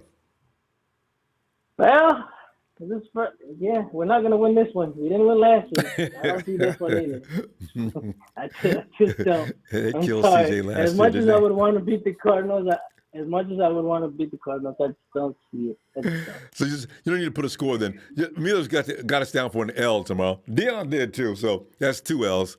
And man, it's just going to be rough out there. But I still want to get mad early in the game. Take it, I take a win, but I just don't see it. It just The team is too depleted at this point. It's just at this point, some players are just fighting for jobs. Just what we got ready for next year. So it's too far off and too far fetched for a win. And that's what you're watching on me though. You're watching guys who want to survive in the NFL. So you're not, that term tank cannot be applied anywhere in football anyway. I'm not using it. I just don't think we're going to win. You know me. If I tell you, if the team sucks, it sucks. At this point, we're just injuries. But we're not a bad team. We just don't have anybody out there. So I'm just laughing always because people talk about tanking. Ain't nobody tanking.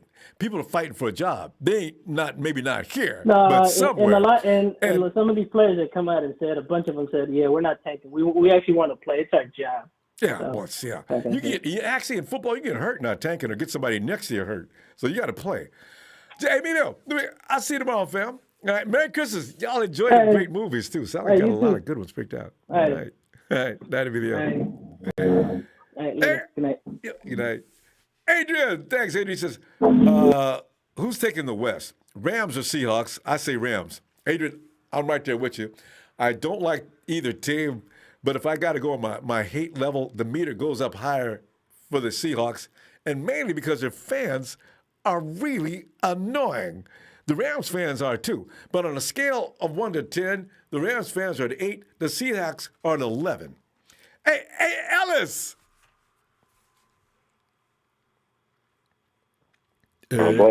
Ellis. Merry Christmas, fam.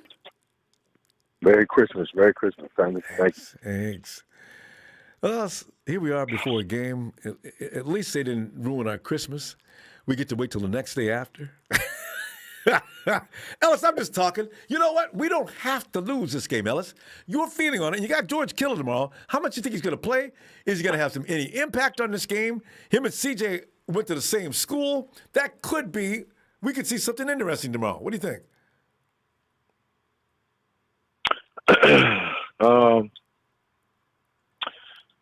Well, I like, of course, George and CJ have a really close relationship. They consider themselves like family, and so considering their history together and how much they, play together outside in the off season and the relationship they have, they're going to be connected. I think George is going to, if he doesn't, whatever his set amount of play calls that he's going to get, that'll probably be more passes than run, maybe than run blocks.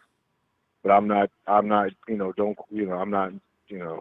really. It's not a guarantee. Everybody's speculating. But what is he going to, what's his job tomorrow? Because I just think he's making some cameo appearances. I think he's going to be in the Yeah. Well, it depends on the looks maybe, but Kyle's probably going to have George doing a few more pass plays, just to see what he can do. But I think they're going to go off schedule, outside of whatever his play calls are, because it could change. George could be feeling great and could be having no issues, and he might want to increase his amount of plays, whether it be catch or run. But I think that's going to be big in the offense between them two. But CJ's going to do a couple of things. I don't think it's just going to be George. I think KB's going to get some passes. Brandon's definitely going to get some passes in there.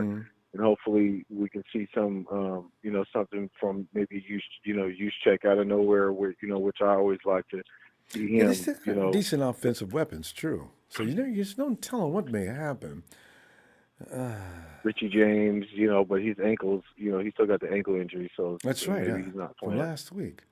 He's not on the list though. So, he practiced this week. Okay, good. Well, then he'll probably be all right. He's had some little issues with the ankle, but he had a really big game against Green Bay. I think he had an ankle injury, and Kyle was talking about that after the game. I remember finding out about that.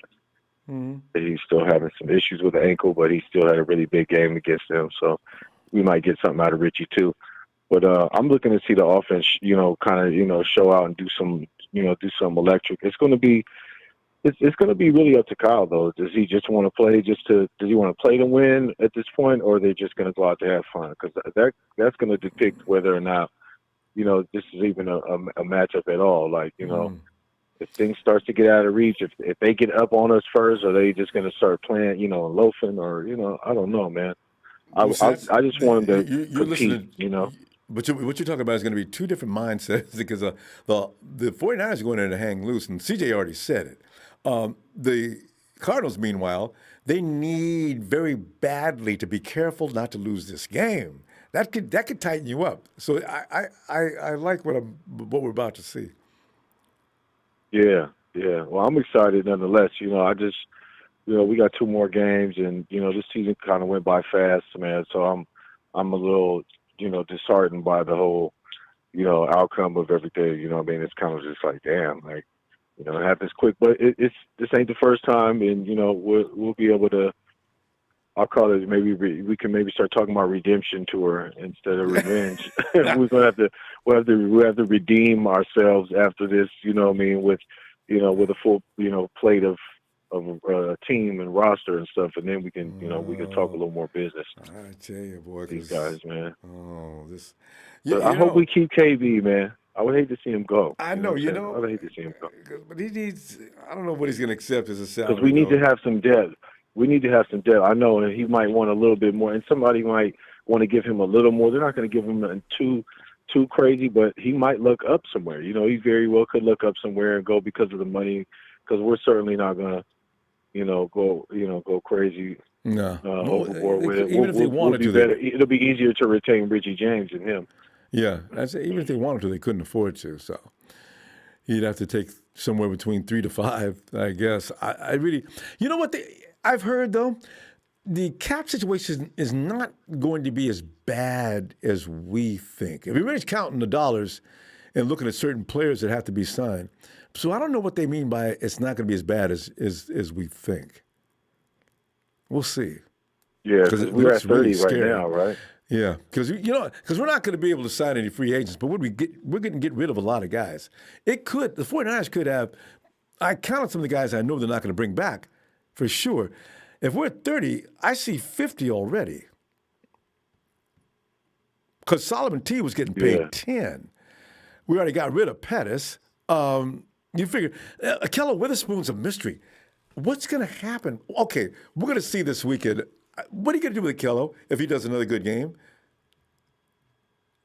Man, if he can come out and play again, tomorrow, or maybe close out the season strong, depending on what the number is, he may be worth keeping. And I think Akello will be interested in probably negotiating a better contract. We'll have a better chance with him than not in trying to retain him. But a lot of people, you ask other people, they say get rid of him. But what we got to think about is the depth. When we got guys that's on our first round, on our first string go down, who do we want to have coming up? Because that's what's going to determine whether whether the spot's filled or whether that's now a hole and that person can be picked on. You know what I mean? Because we had a lot of those issues in certain cases this year, and it's just what happens when one guy goes down. Oh, okay, that guy's not good. Okay, let's go to that side and let's start. And they start trying to use that to their advantage, and it kind of just happens. Well, yeah, and see that. Well, I'd rather have Akello than have an inexperienced guy that doesn't know what he's doing in the questionable system. Guy. Unless we got to go. Exactly, that's not familiar with the system, and we won't have Salah next year, so it's a lot of going to depend on I think that too. Yeah, that's it. So it's fam, scary thing. We'll see what happens as far as the score. Yeah.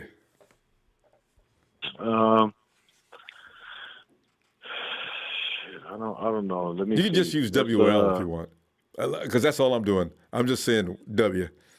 I refuse to say L. I want a W. Yeah, maybe CJ can put up. Hopefully CJ can put up 30 this game. We're probably going to need that to beat the Cardinals. Yeah. We're going to probably need at least break 30 just to get past them because they're going to come out. So hopefully the defense can hold up. I know it's going to depend a lot on the defense. I think O will be okay. Well, we're probably going to be shocked at some of the good stuff we'll see. True, because Patrick Peterson cannot stay without you. Patrick Peterson's having a lot of trouble this year, so there's an opening right there. We'll see. All right, fam.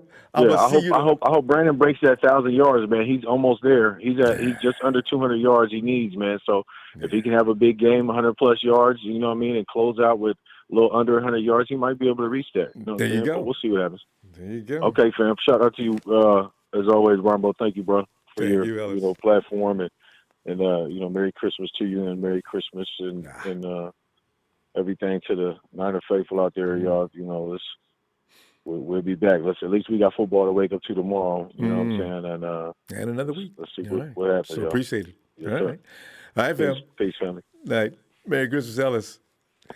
You too, fam. All right. Sex Rain, and Hawks fans lie, too. I ain't never said Jimmy Garoppolo was Steve Young. Give me a break. They're nothing alike. Dude, if you're going to be on here, shut up. Hey, hey, Rebel D, Rebel, didn't think you were going live on Christmas. Merry Christmas. Damn, Seattle. We'll see them all in hell. You know, this is what I like about the Hawks. See, last year, the Hawks know they should have been swept, and we should have swept them. We had a rookie in there kicking a field goal, and he kicks it into the parking lot. Okay? So, you know, the Seahawks are no longer the big bad wolf. And wait till we get a chance to get them butts again. Hey, this just in. Rebel D takes that contribution too, fam. Hey, man. You know, I want to say Merry Christmas to everybody. Except That's the Hawks listening fans. right now. Merry Christmas. Oh, except the Hawks fans, you know, and except those Hawks fans, you know, they be talking too much because, you know, they're doing great. But you know what? For every triumph to walking up the hill, for every downhill comes that hill. So keep talking up that mountain. That mountain, you may keep stepping up, but eventually you're going to lose your step and you're going to fall to the ground back to humbleness. So, you know, keep running your mouth. That's all I got to say. Keep running your mouth. But you can't, you know, there should be a guy come over to Instagram, every post I used to make back when we were losing all that. And then all of a sudden I didn't hear him, but he made the mistake of leaving. He doesn't close his page, right? I tagged everybody I know. We took over his page. See, this is what people do. They set themselves up for disaster. I put it into, oh, hey, here's that Seahawks fan. I tagged about 20 dudes. They came in. We fed on him like piranha. See, this is why they know the day is coming. So that's all right. And Rudy, we don't see him anymore since the Jets beat him up. Rudy, we miss you, man. You know, come on in, say hi, Merry Christmas to you. You know, we may have gone beat by the Dolphins, 40-0, almost 30-0 at our house. Mm-hmm. But you know, I can safely say we never gotten beaten by a terrible team that didn't win any games before we faced them and lost them. I can say that. I can say that. Hey, Justin, wait. I got corrected on that the other day. I think the Cardinals hadn't won a game all year. 2017, we gave them their only win. Yeah. Yeah, I know. I said we never yeah. lost to a 0-for team. Cardinals, and that was the only 2 wins they had that year was us. 3. They had 3. They had 3 wins. Who else they went did they 3-13. I don't remember on top of my head, but I know they went 3-13. I know that. They went 3-13. I just heard Green Bay was the other team. Maybe. Yeah. But yeah. What a liar! All right, go ahead. I do want to before we start off, I do want to say my thoughts and prayers to go out to everybody in New Jersey right now. I woke up to that news and I know, right? So I do hope for everybody living in New Jersey, New York, that you guys are healing, and for all the families that got affected by that today. I hope, and I pray that healing comes your way, because that's terrible. So, but yeah, I had to start with that because it's been on my mind pretty much all day. So yeah. One thing about mankind, we're always going to be a little bit out of control. But go ahead. And George Kittle's going to play tomorrow, and it's probably this is a mistake. I think this is a mistake, Ronbo. I think this is a big mistake. We just gave him a big contract this off season. So when you give a guy a big contract off season, you don't want him to get hurt. The big things for him before. I remember on off season, everybody was even Seahawks fans were tagging him in Seahawks uniforms because he didn't sign a contract yet. Then when we signed him, he was like, "Okay, I don't have to worry about getting hurt." Then he gets hurt. And then we're like, "Oh shoot, we signed him." And George, but I just don't want him to be so serious that he's not ready for the season. If he, because George comes really close. Remember the year he was wearing a flat jacket? That year he set the record. I mean, how many guys play with a flat jacket on?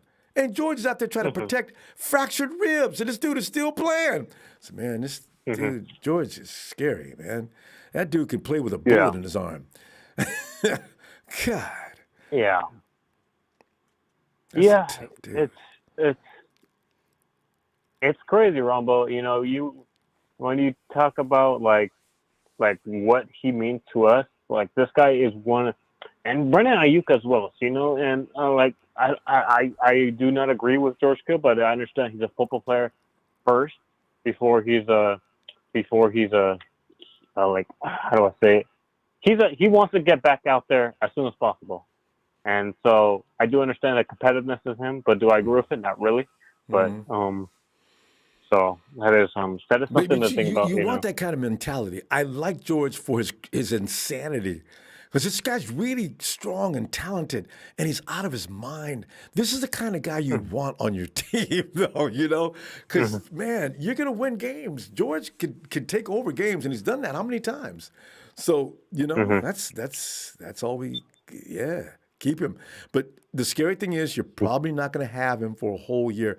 I can't imagine George Kittle playing 6, 17, 16-game schedule and making every game. It's not going to happen. I just don't want him to get seriously hurt where he's out more than a game or two, you know? And we had that last year. Yeah, and, you know, and do I hope that he plays all 16 games next season? Yes, of course.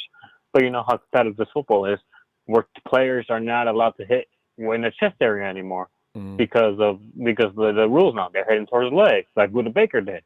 And do I blame Buda Baker not at all? No, not really. Going because, up, little as he is, going up against George, oh, man, that's the only thing he can do. Yeah, and everybody was mad at him. I remember the 49er fan was shake my head at you. I forget his name, but he was sending messages in his Instagram. I'm like, dude, that's not okay. Like, God, you know, and so, so at the same time, Kittle will be playing, but you know, we're not even on NFL Live schedule, televised. Right. We're on Amazon Prime. That's how bad we are. Okay, like, They flexed us out last week, and the following they put us on Amazon Prime. Oh, it's okay. We will regain respect in a few months. Not to worry. Justin, let me get your score so we can go. And get some more of these I'm going to Christmas. go with you know my philosophy is like, oh, win, you know, keep winning. But you know what? I talked to a Cowboys fan the other day. He's my one of my good friends, and he's like, man, I hope we don't win. I hope we don't make playoffs because we need draft picks. We need those. We need that draft pick. If we win, we go to 12 to 18 or 16. I don't want that. So at the same time, I want to win, but at the same time, I don't because you know. We do need draft. We do need a lot of help on the O-line. We do need a lot of help on corner. You know what? Santana said it a few minutes ago. I forgot. He's absolutely right. The 49ers got maybe 10 picks right now. When they get through trading down, the 49ers might have 15 or 16 picks. We need bodies. And the 49ers are good at picking talents beyond the first round. They're going to get a quarterback to, you know, because they do need to get one. But as far as extra picks, I think that's the goal. Justin, we're going to talk about this all off season anyway. Let me say Merry Christmas to you and see you tomorrow. Okay. Merry Christmas, man. Hey, I've been on the show for about almost 2 years, so I want to say it's been a pleasure. It's been a pleasure. It's been a real pleasure, and it's a real honor to talk to the OG Ronbo Sports. These past 2 years, I've watched myself grow, and so. It's pretty astonishing. Yeah. Well, we do appreciate you, too. You're one of those personalities that just makes this program more fun. All right, Justin. Hell yeah. See you tomorrow, man. Oh, yeah. All right. Have a Merry Christmas. Wear your mask. And know that BYU quarterback, Zach Wilson, is not 49er. He's not going to be a 49er. Get to your heads, everybody. All right, you guys. Have a good night. Good night, Justin. Zach's probably going to go in the top 5 anyway. That was always, and ain't nobody trading up to get him. Rebel D, CJ goes off 3 passing TDs, 1 rushing TD. He's a man on the edge with nothing to lose. I think he leaves it all out on the field. By the way, Seahawks Rain's on a lying tear. Who was the biggest DK Metcalf fan in the world before the draft? Seahawks Rain, if you're going to lie, you should look up some things before you start lying. Keep an eye on him. Hey, Jaime, good shot. Debo went to the Super Bowl for a reason. DK did not. Good shot. Shucks, Rain, man. Go back to the toilet where you came from and flush it. Hey, Nate, come on in here, man. Hey, how you doing, man? I got some good stuff to talk about tonight, man. I really do. Well, go ahead. All right, Merry Christmas in the meantime, too. Yeah, man, I'm not a big fan of Merry Christmas. I call it. I'm not. I'm more of a football. I'm glad we have football tomorrow. You should, and follow that with bah, humbug. Yes. Go ahead, Nate. You said you got some things to talk about. Get on into it, man. Oh, yeah, man. The offensive tackle, man, out of Oregon, I forgot his name already. It's Swool or something like that. That guy's like Joe Thomas. Even I've never seen such a but the Big athletic. 12, okay, I just worry about that conference. But No. This man is like the Chinese wall, man. Can't move it. This man is. He's like that, huh? I'm telling you. No. Wow, he's only let one sack in, and he's only a sophomore. This guy is everything, man. He could declare for the draft now. Oh, wait a minute. He's going to a sophomore year? Yeah, no, he's going into a sophomore year, but I think he's declaring now. But the Bengals are looking to pick him up. I'm pretty sure they're going to pick him up because of Barrows. He's that good. Yeah, he's that great. No, he's great. He's like, I had to look him up. I had to look up the old guy, Joe Thomas, man. He reminds me of that kind of beautiful offensive line. You're definitely correct. You're on the right way on this one. You're correct. We don't need to go look for a quarterback. We need an offensive line. McGlinchey wasn't put in these positions last year because of a running game. That's why. Yeah. So now he's got to earn that spot again. He's got that fifth-year option, right? So he's got to want to come and block, So you know what? He's going to Nate, have that's to what earn the scares contract. Me. You could see in his face, he's doing the best he can. He really is. McGlinch is just getting beat up because he can't do anything about it. That's what really scares me. Dude, you weigh over 300 pounds. You got arms like tentacles, and they're out there kicking your ass on every other snap. What is it? They're throwing him around. He lost weight. That's the issue. He went on a keto diet, and so what is it called? He's Mr. Pretty Boy right now. We need him to be, Mr. Welder in there. You know what I mean? I know. He needs to be that cold mind guy, that guy who doesn't care about how he looks. That's it. He's got to be that guy. He's got to be tenacious, man. That's the problem with him. He's a good run blocker still. He's still ranked as one of the best in the league. But he can't protect your quarterback. And people don't get it. Get rid of the quarterback. Look, the quarterback is sitting there scared for his life. He doesn't have to worry about his left side because Jordan's going to take care of that. But, not Jordan, but our left tackle. He's going to take care of that, Trent Williams. But if I'm sitting there and I'm waiting for this guy to come charging at me full speed, it messes with my mind. I'm supposed to be looking downfield from waiting for my receivers to cut. I'm worried about getting blasted into next week because Mike can't do anything about it. And that just, whoa, man. Come on, man. We got to do something about that. And George Kittle's not there. It makes it worse. Real quick, though. Oh. Let's change the subject. There's rumors going around that Dak Prescott wants to come and be a 49er. But Jerry Rice came out and he said, but then Jerry Rice said, no. He goes, Jimmy G is better than Dak Prescott.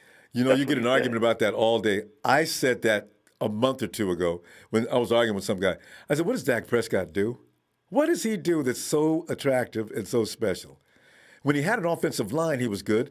But anybody would have been good behind that offensive line. Dallas Cowboys had one of the best offensive lines I've ever seen.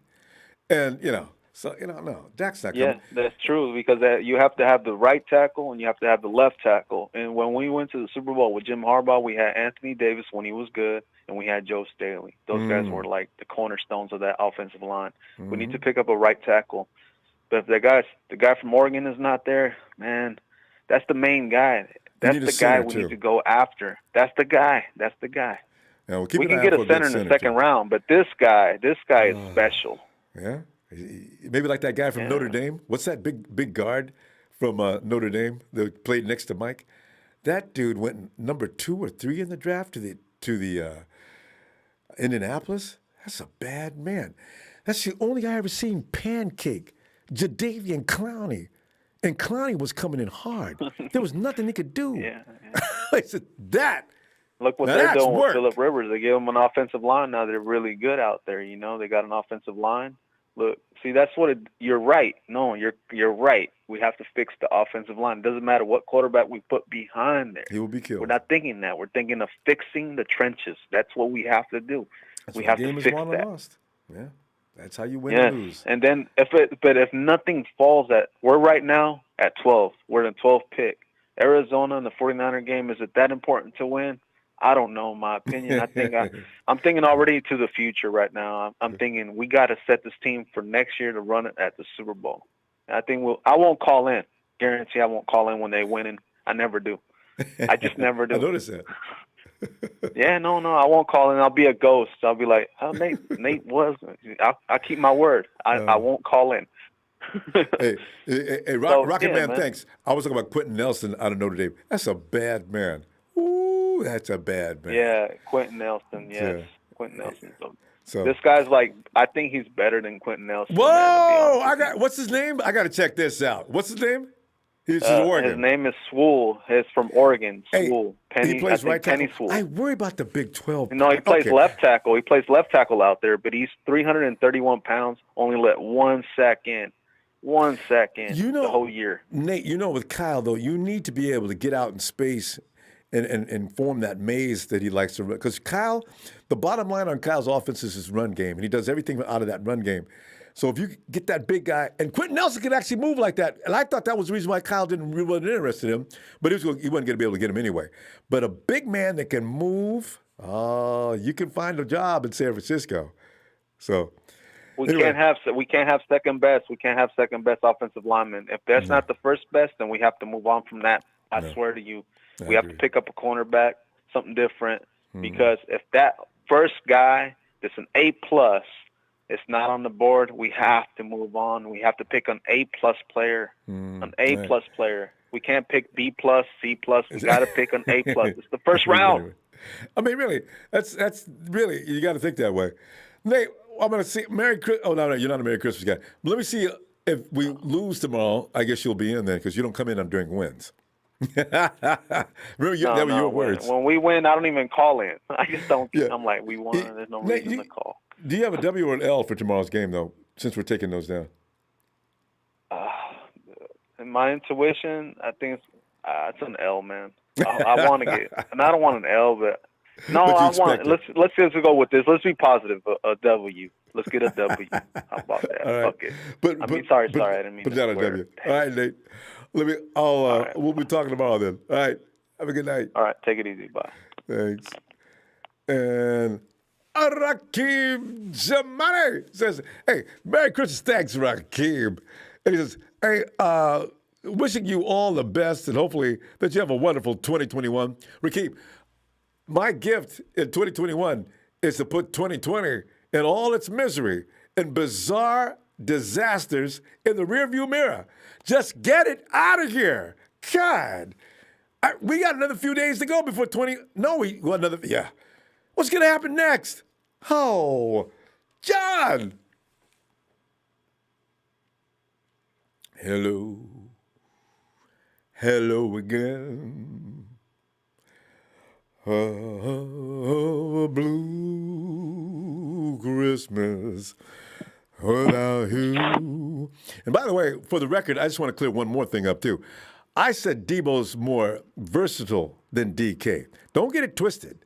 I haven't said who's better. I just said Debo's more versatile, and for Kyle's game, it probably works better. Sales man, why don't you just STFU? Hey, John. Well.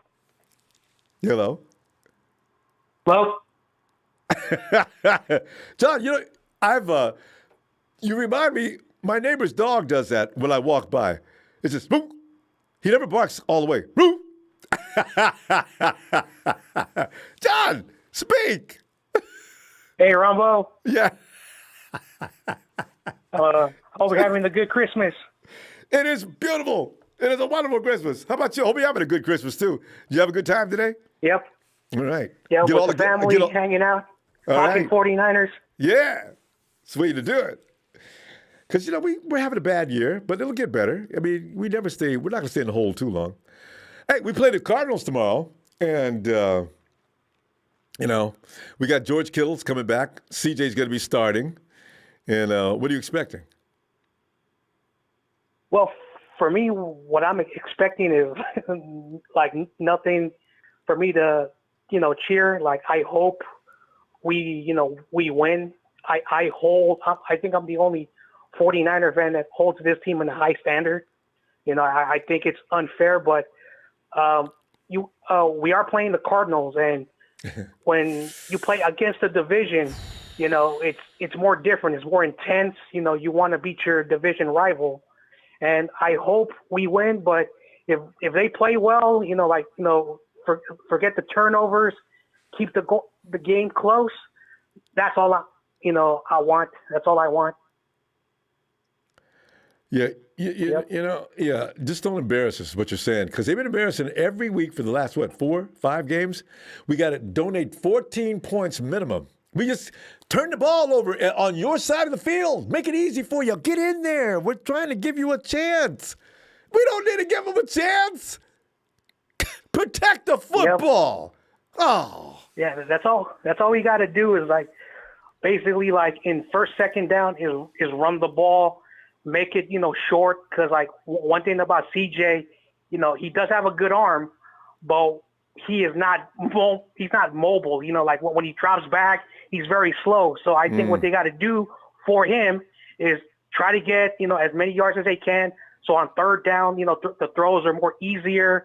They got to use their receivers, in these little, just toss, passes, and let the skills, that they have, the speed, and that's the best thing that they should do on offense. On defense, that front seven, they've been playing, great, but one thing that the defense needs to do is stay off the field, because one thing about when the Niners go 3 and out, that defense, as long as they're off the field and the Niners are taking drives slowly, even if we get field goals, we keep them off the field, because then if Kyler Murray starts running around, that's going to be hard for us, and we don't want that. So no, we gotta play as conservative as possible. That's the best thing I can say. But I'm not Kyle Shanahan. I'm just a fan and how I watch the game, and I don't care if the game is meaningless. I would rather have wins. Yeah, you got to be professional. Yeah, you got to come out there and do it, though. Don't. Hey, because here's the thing, John. Kyle does not want you. Losing is like a cancer. You let that get started, and it doesn't look like we even competed. There must be a real reason why you lost. We have it. We don't have a lot of guys that we should be starting. But even in the games that we don't have those guys, we still cannot turn the ball over to the tune of 14 to 21 points. John, in your wildest imagination, did you think the Cowboys were going to score 41 points on the 49ers? No. See? I did not see that. I did not see that because I knew the Cowboys coming in, they played the Bengals the week before, and the Bengals are bad. And one thing that they said, the reason why the Cowboys won was because of turnovers. The Bengals played really well, just like the 49ers. We played better than them. That game was tied with 7 minutes left in the fourth quarter. And then what happened after that, we gave up, I think, 17 points in half the quarter. And we cannot do that against teams that are bad. So once you continue to make mistakes, like that onside kick, basically any other person would have, just dropped on the floor to secure the ball. No, Lamb just got the ball and he ran, and he saw, the Niners, are not even, playing their special teams defense. So he just took it. He just ran. He didn't look back. He's like, all right, I got this. It was just insult to injury. It was. Lamb just basically said, you know what? This is what you get, 49ers, for kicking the ball straight at me, and I'm going to run down your throat. Robbie can't. I've heard. I don't remember the last time we did that. But everybody says Robbie does that. He is the worst onside kicker in the NFL. Ask him to stick you a 40, 50-yard field goal, no problem. His heart pumps ice water. But don't ask him to do an onside kick. I looked at it, I said, oh, my God, that did look a little awkward. So, yeah. Hey, I tell you something else, John. you know how every year the John Lynch picks up a couple of guys he's only going to, in the draft, he picks up guys that are supposedly special teams players. John, our special teams this year had to be one of the worst in the NFL on both kickoff and return. I mean, we were terrible. Oh, we sucked. Look, it's worse than that. They were awful. So look for some players to be coming in next year that your Adrian Colbert type of guys. They might pick up 2 or 3 of them. Yeah, one thing about John Lynch is that he's found gems in the 3rd, 4th, and 5th round. Like Drake Greenlaw, when he was drafted, from Arkansas, picked him up for special teams. ESPN, ESPN for special was like, teams. oh yeah, Yeah. I know, like basically, I heard an ESPN person on the draft say, "Oh, this guy, he's going to be, like one of these guys that will just float around the league," and they were wrong. The same thing with Fred Warner. Oh, he went to BYU. They're not known for stars. So I do believe we're going to find a lot of gems. George Kittle. When it comes to the nobody knew anything about George Kittle coming out of Iowa. He's just a big guy that blocks. Oh yeah, they gave him the worst grade. They said he cannot block. He's not going to catch a lot of balls for you. He doesn't fit the 49ers system. And they said that was his draft grade. And then what happened? Kittle, he fit in that Shanahan system, and he flourished. That guy loves to play. Like, I've met him one time, just to say hi, Yeah. And that guy has that, like, oh, look at me, like that wrestling feel. He loves being out on the field. Yeah. He loves the crowd. He loves the crowd. Oh, he's eating it up. He loves the spotlight. And that's Brian Hoyer even said, hey, this guy wasn't used properly in Iowa. Even Hoyer knew it way back in 2017 when he first got here. So, man, we got to go. John, great talking to you. And happy Christmas to you and the holidays ahead. And, hey, what's your score, though? For what game? For tomorrow's game. Oh, tomorrow's game? Yeah. Hey, if you don't have a number in mind, you can just win or lose. This is that kind of game where you don't have to specifically get. But whatever. What do you want to do? Win or lose, or you got to score? I think if the Cardinals, if we have the lead and the Cardinals have the ball, I'm not going to bet on the 49ers. That's my prediction. Come on, John. That was just mean. Hey, I love the team, but it's true. If we have a lead and there's a time left on the clock, we're gonna lose. So I think we should have. I think we should have the ball if we're leading and just waste the clock and not even give it to them, because that's one thing. If you want to go back to the Cowboys, if you have the lead, try to win the game. Don't try to be like, all right, let's let our defense win the game for us. Yeah, I agree. All right, there you go. So I should put that scenario down. So you got to put an L or a W in this game? I want W, so all right. I hope that happens. So I want to. You know what? I want to win. Call me crazy. I want to win. I do too. There's nothing lets all the air out of your body at the end. We spend 3 hours sitting there watching just to come away with an embarrassing loss. I hate that. I can tell John, I hate losing more than I love winning. All right. Anyway, John, I'm going to see you tomorrow then. If you're right, all the W people. All right. All right, man. Okay. Have a good night. Bye. And bye. Hey, as Coach says, my buddy Russ lives in Iowa. He told me Kittle was coming out and he was better than NFL had him at. He called it. I was happy we drafted him and knew McDonald wasn't staying. I know, right? But Coach, I got to tell you, I had dreams of Vance and George on the same field. Both of them ultimate blockers. Vance with that outrageous speed. We couldn't afford both of them, but I wonder what would have been. But McDonald's not even in the league anymore, is he? He used to be the Steelers. I haven't seen him there all year. Hey, Mark. I'm with the man, the myth, the 49er fan, legend. Merry Christmas, Ronbo. Merry Christmas, Mark. I've not heard from you all year. I figured you was tired of the 49ers, but since we're playing the Cardinals and they're down in your neighborhood, have you ran into anybody yet? Nah, man, I'm in the house. Like work from home, wife work from home. Yeah, staying It's a out grocery of store, dangers. gas station. Yes, and you're right to do Yeah, that. and too. you know the stadium is on the other side of town for me, man. I only go over there. It's in a shopping plaza. Like the whole thing is a big shopping plaza. Yeah, you don't where want the you stay stadium out of is those crowded situations anyway. So I go over there when I'm shopping. Yeah, but no, I ain't been nowhere, man. Well, fam, you But got man, this you game. said Vance. That's what me and you had in common, bro. I liked Vance Mac. Boy, Man, that I dude, liked him. I don't know. man. Ooh. I know he kind of dropped some passes, but shit, so is Kittle. Yeah, I know George had some drops. Yeah. So I mean, I like Vance, but Kittle. My point is, I wish we could have saw them both too, Ronbo. That would have been dope. Well, just like this year with Jordan Reed and George. What we're going to see it tomorrow. George and Jordan on the field. We saw it one time early in the season, and then George got hurt. For like a quarter, and then Jordan got hurt. Jordan, yeah, exactly. Yeah. So he got hurt, man. Man, one thing, Ronbo, man, y'all keep saying we don't need to draft a quarterback or we don't need to get a quarterback. Man, I just cannot. They're gonna get on one. that train. We need it, Mark. They're gonna get one. It needs to be priority number one. Well, I don't know, but because you don't have any cornerbacks signed. You know what? And also there's a couple more vacancies. You know what's gonna happen? We're gonna find out during free agency who they keep. And that could determine you may get a first round quarterback. I don't know. It depends on Kyle because you know how he is.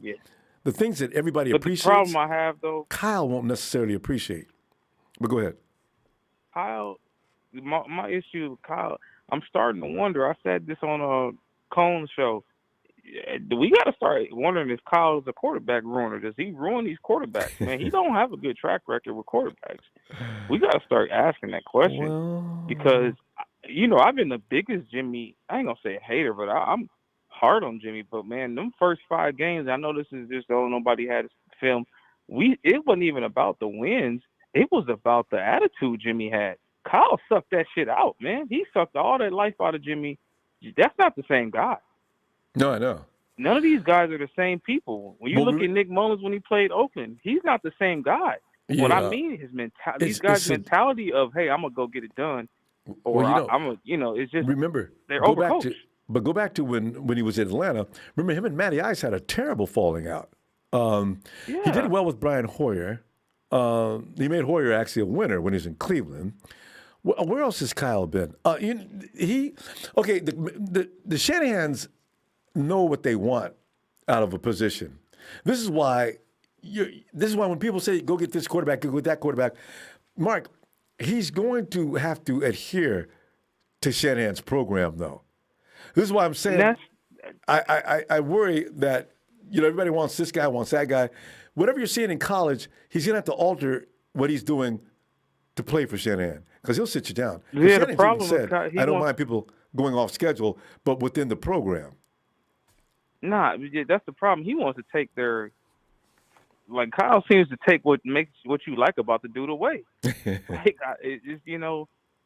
Until Kyle gets her, Aaron Rodgers is gonna say, "Man, kiss my I'm finna go out here and do what I do." When I win this game, who you gonna choose? Until we get that guy, right? Until we get a guy with an attitude like that. Until Jimmy G, I want Jimmy out, but it's not because he can't do it. It's because he don't have the balls to stand up. So he's not that take charge quarterback. It's more about a personality thing when I'm looking at Jimmy. And until we get a QB, I don't care if it's a rookie or whoever who can tell Kyle, hey, man, look, I'm out here. Your best chance, the only way you're going to get that kind of attitude, the guy's got to have pedigree. He's got to actually justify that kind of. Aaron Rodgers could come in and do that. He tried to do it with what's his name last year. But here's the thing. After he did stick to the program, he's on his way to the best record in the NFC. That's why when people say the things they say, I say, this is a point program that it includes a lot of people. Jimmy has to learn this. The receivers have got to learn this. The offensive line has to work this. If you've got a renegade quarterback that's running outside of the schedule, now the whole thing breaks down. I understand, Kyle, because I've had that kind of coach before. You can't deviate. If you go Maverick, you're going to break the machine down. You know what I mean? My problem is these guys will see. You can be watching it on TV and you see, we need to audible out of this. We need to read this guy, and they will still hike. Given his options, it's like, yo, y'all can't even audible out of the play. It depends on what the audibles are. A lot of coaches will include various options that, if you can read the defense, you don't need the audible. And it just gives the defense a chance. If you're doing the audible, the defense is resetting the whole time as well. It gives an advantage, sort of like a 50-50 thing. So if I got several different plan A, plan B, plan C, it has to happen fast. Mark, here's the thing, what you're going to see different. If the 49ers can adjust the offensive line, Jimmy's got one of the quickest releases in the league. If they can just give him time, he doesn't need a lot. He needs 2.5 to 3 seconds because that's what he's been recorded at. He'll get it done. But if you give him less than that and got the defense sitting in his lap, as soon as he gets the ball, he's going to get destroyed. And he's going to try to do things because he wants to lead the team, but he's going to end up getting destroyed, and he's going to blow the play up. So there's a lot of things that have to be fixed. That's why I keep telling people, spotlighting the quarterback is not actually all that's going on out there. If you're watching, receivers need to be on point. The offensive line has a certain thing to do. Some of those pre-snap movements, all that stuff is all a part of what goes on. So it's more complicated than people understand. Putting a quarterback in there, he's maybe going to suffer the same thing unless he's Aaron Rodgers, unless he's Drew Brees, and he's seen it all. Wilson might do well in there too. But young quarterbacks are going to have a time. Yeah. That kid is amazing. But, I mean, my point, I'm still on the train to get rid of Jimmy. It's not even – I get rid of the whole quarterback room. But at the same time, I'm realizing I'll start halfway to blame too, man. And what I mean by that, these guys don't have enough autonomy to do what they need to do. I get it. It's called in the play scheme. It's just he somehow sucks the life out of these dudes, and they're young team. They just become numb robots out there. He just does something to them I don't like. Remember, they're a young team. He's been around since 2017. This is 2020. Your best receivers are 1 and 2 years old. It takes time. Sometimes I think we could be a little more patient. We may see something develop. But if we want results right now, it might be asking too much. You got them in the Super Bowl last year just on grit, and they did everything really kind of right. And they went to their strength. But this year, all you guys are injured, and I think some of us are jumping to conclusions about this team. It's not so much about the team. But do you think Kyle's coaching his team, his quarterback? Do you think Kyle coaches his quarterbacks to make decisions? I think his program believe Andy Reid is. Mark, I think I could get to that quickly because we're out of time. I think his program is solid. I just think no. But real quick, I know you out of time. I think Andy Reid is teaching Mahomes. Hey, this is the system. This is what we're doing. This is what I want you to look for. This is what I want you. So in this situation, he's preparing him to make decisions. Kyle doesn't do that. That team is also vintage. He says, do what I say. That's true. But Mahomes has been with that team for how many? They didn't win right away either. And Andy sat him for a whole year. He sat for a year behind Alex, right? And then the next year, they got beat out of the playoffs. And then in their third year, remember, Jimmy got there in his first year. So, you got to give this progression a minute, and you might see something different. Because if you keep switching quarterbacks and keep switching this guy and that guy, you're only going to be treadmilling. This is the thing that worries me the most. But we'll see. Because they're going to get a quarterback. Because CJ and Nick are definitely probably going to be on their way out. Because, Yeah, I hear you. Yeah. I hear you. It's two different religions. It all sounds good. I choose Christian. You might choose Muslim. I don't know. So Mike, the production doesn't want us to talk. Let's stop. We got to go because we're out of time. Well, hey, Merry Christmas to you, Mike. All right. And I'm going to see you. You too, man. I got us taking an L just for the draft reasons. Other than that, I hate the Cardinals. Y'all know that. But all right, Ronbo. All right, fam. Have a good night, Mark. Oh, God. All right. And we go, Christopher Hengeler. Hey, he says, I hope we get a couple of in-season wins. Keep the faith, man. I know, right? Chris, as I said, I hate losing. I don't care about the draft picks, except for that year we're getting. Well, I was worried about Nick Bosa. I did want Nick Bosa so bad I couldn't stand it. I was scared too. Hey, Darius. Chris, thanks for that contribution, by the way, too. Darius. Merry Christmas, Ronbo. How you doing today? Merry Christmas to you, fam. I'm doing great, man. You know, it's a festive time. You know, I like winter holidays. Actually, I love summer, but winter holidays got a special. They got a There's special a charm. vibe to them. Yeah, Yeah. cold outside and all. But Darius, we got a game coming up, and most of us don't give a damn about the game because we're not going anywhere. If there's anything to be concerned about, George Kittle's coming back tomorrow, and that's something that most of us don't want. Every time he runs a play, we're all going to go, ooh, I just know it the whole game. But what are you thinking? Yeah. I'm gonna, if it's fine with you, I'm gonna speak on the draft for a little bit, and then I'm gonna talk about the game tomorrow. All right. With the Jets losing, they're not gonna be able to get. I mean, if they don't, since the Jets beat the Rams, they're now to the second pick, and I don't think they're gonna take Justin Fields with that second pick, right? Who? So if they don't, so that means the Jaguars will take Trevor Lawrence now. Okay, wait. The Jets can't Wait. take Jets get the first pick. What do you think they're going to do? Well, the Jets don't have the first pick anymore. They have the second pick, and I think the that either Jags. they trade out of that. The Jags the beat them out Jaguars? for that bit so far, didn't they? Okay. So you think the Jags are going to take who? Are they going to take Trevor? The Jags. Yeah, the Jaguars will take Trevor Lawrence. Or and then I think the wait, Jags, wait, Darius. Or somebody's going to throw a bunch of first round picks at them or whatever, and they're going to take that. Okay, go ahead. This is going to be interesting. So what team would that be? But what team would throw all those picks to them? I don't really see a team that would move up. Who's in the top 5? It's Jags. It's Jets. Bengals. Bengals. I think Panthers maybe. Oh. Well, it might be the Panthers actually.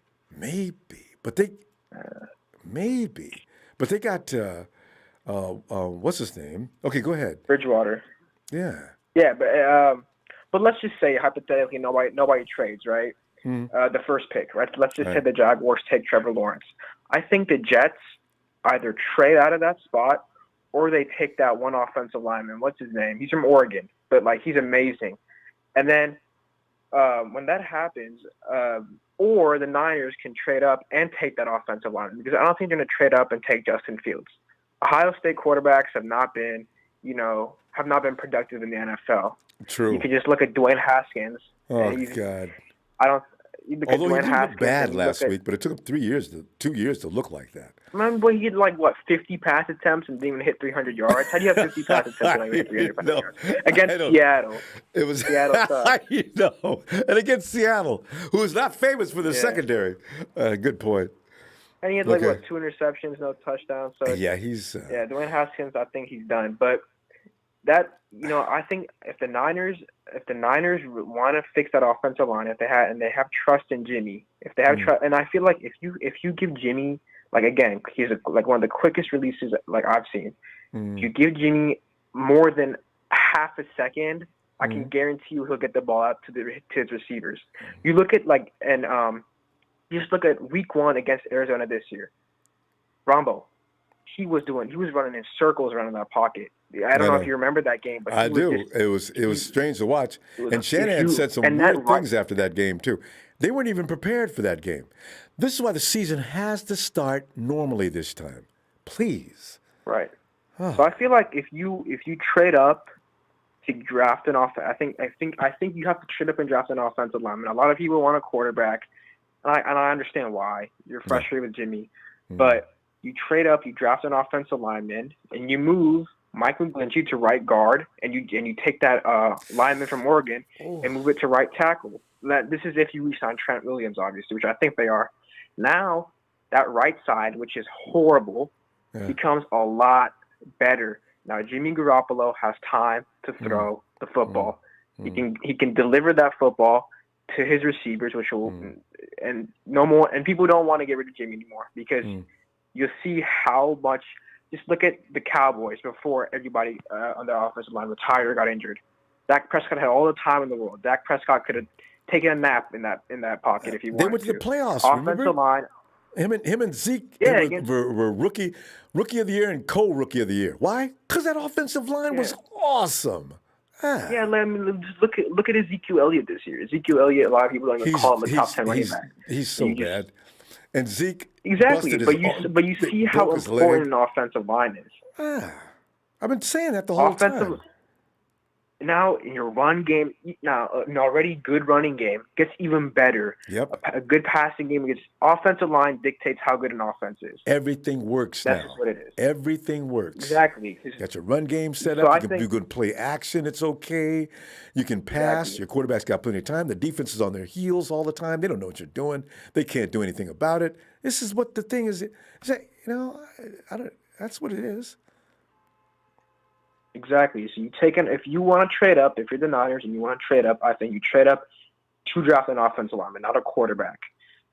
It doesn't make sense for you because you didn't draft a quarterback for what? For him to get sacked 50 times a game? Like that doesn't make sense to me. And a rookie, that doesn't. It's going to be really disastrous because it's going to be too fast for him. Rookie comes in and see the NFL speed. He's going to lose his mind. Like, what the hell am I supposed to do? If you do draft a rookie. Even if you do draft a rookie, you're not starting him this year. So what's the point? Like what? Starting him 2 or 3 years by then? What? Kill'll be like 32. You're transfer tired. You don't know what's going to happen. That's what I was talking about. It's unfair to Williams. It's unfair to George. It's unfair to Debo. Bring a rookie that can start with those guys that already been to the Super Bowl. There's going to be. If I'm one of those guys that say I need to be traded. This team, I ain't waiting for you guys to catch up. I gotta go. Yeah. I think so. You win now, and you see what happens from there because you still have those pieces. But I think if you take a quarterback, you start over. It's showing you that you don't want to win right now because even Patrick Mahomes, he sat behind Alex Smith that first year. He sat behind Alex Smith, and look how it turned out. You're not going to win. You're not going to win the first year with a rookie quarterback. We're out of time. I don't. Well, sorry. We got to continue tomorrow, okay? I'm just saying, I don't remember a team winning with a rookie quarterback ever. So no, it's not going to start with us either, especially in Shannon's offense. What do you got for a score though? Or you can go people WL. might call me delusional Niners fan. Listen. It's just one thing. Whoever wins the turnover battle wins the game. It's that simple. If we don't, Darius, you got to commit. If we're not handing the other team 20 points, we're going to win the game. It's like who? I don't care. Right. I don't care how injured Kittle is. Who on that defense is guarding George Kittle? Nobody. And now you have Kittle and Ayuk. Old man Peterson cannot guard Brandon Ayuk. I know. I just said that. Darius, I got Niners upset 27-20. 27. Oh, 27-20 Niners. All right, we'll take that. Good stuff. Great stuff, Darius. All right. Let's we'll talk to you tomorrow if you get a chance. Christmas. All right, Merry Christmas, Darius. All right. All right, bye. Bye. Hey, Steven. Steven. Hey, Ronbo. Sorry about that. That's all right. Merry Christmas. Merry Christmas, Ronbo. Thanks. Good to hear that you're doing your talk today. I like that. I like that a lot, man. I know. Well, Christmas Day is done, and might as well go to bed, get ready, get excited for tomorrow's game because we haven't got a lot of football left, Steven. We got this week and next week, and we're done. No playoffs, except for watching other teams lose. Yeah. Man, Ronbo, it sucked. After last week's game, the injuries came like crazy. Nick Mullins is gone because he's got to get Tommy John surgery. Can you believe he's not going to be the same. He's not going to be able to play at all next year. And I was thinking, if the 49ers do go in the way that a lot of fans want them to, and they get a quarterback in the first round, the rookie kid, Nick Mullins would have to stay as the starter, or CJ, because Cal doesn't want anybody that doesn't know how to run his system. He's not going to do it. That's why he was always looking for people who know how to run his system. It's too much trouble to try to teach somebody the system and still be competitive, right?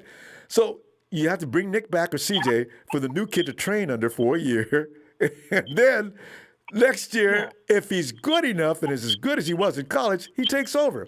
But what a process. It's a painstaking process, Ronbo. And you know what? I'm on board with Kittle. I'm excited that Nick Bosa is going to be back next year. To be honest, I completely forgot about Nick Bosa's comeback. I guess my brain was like, that was such a painful moment for the 49er fans that I just kind of blocked it out. Now I'm like, oh, yeah, I forgot about that moment.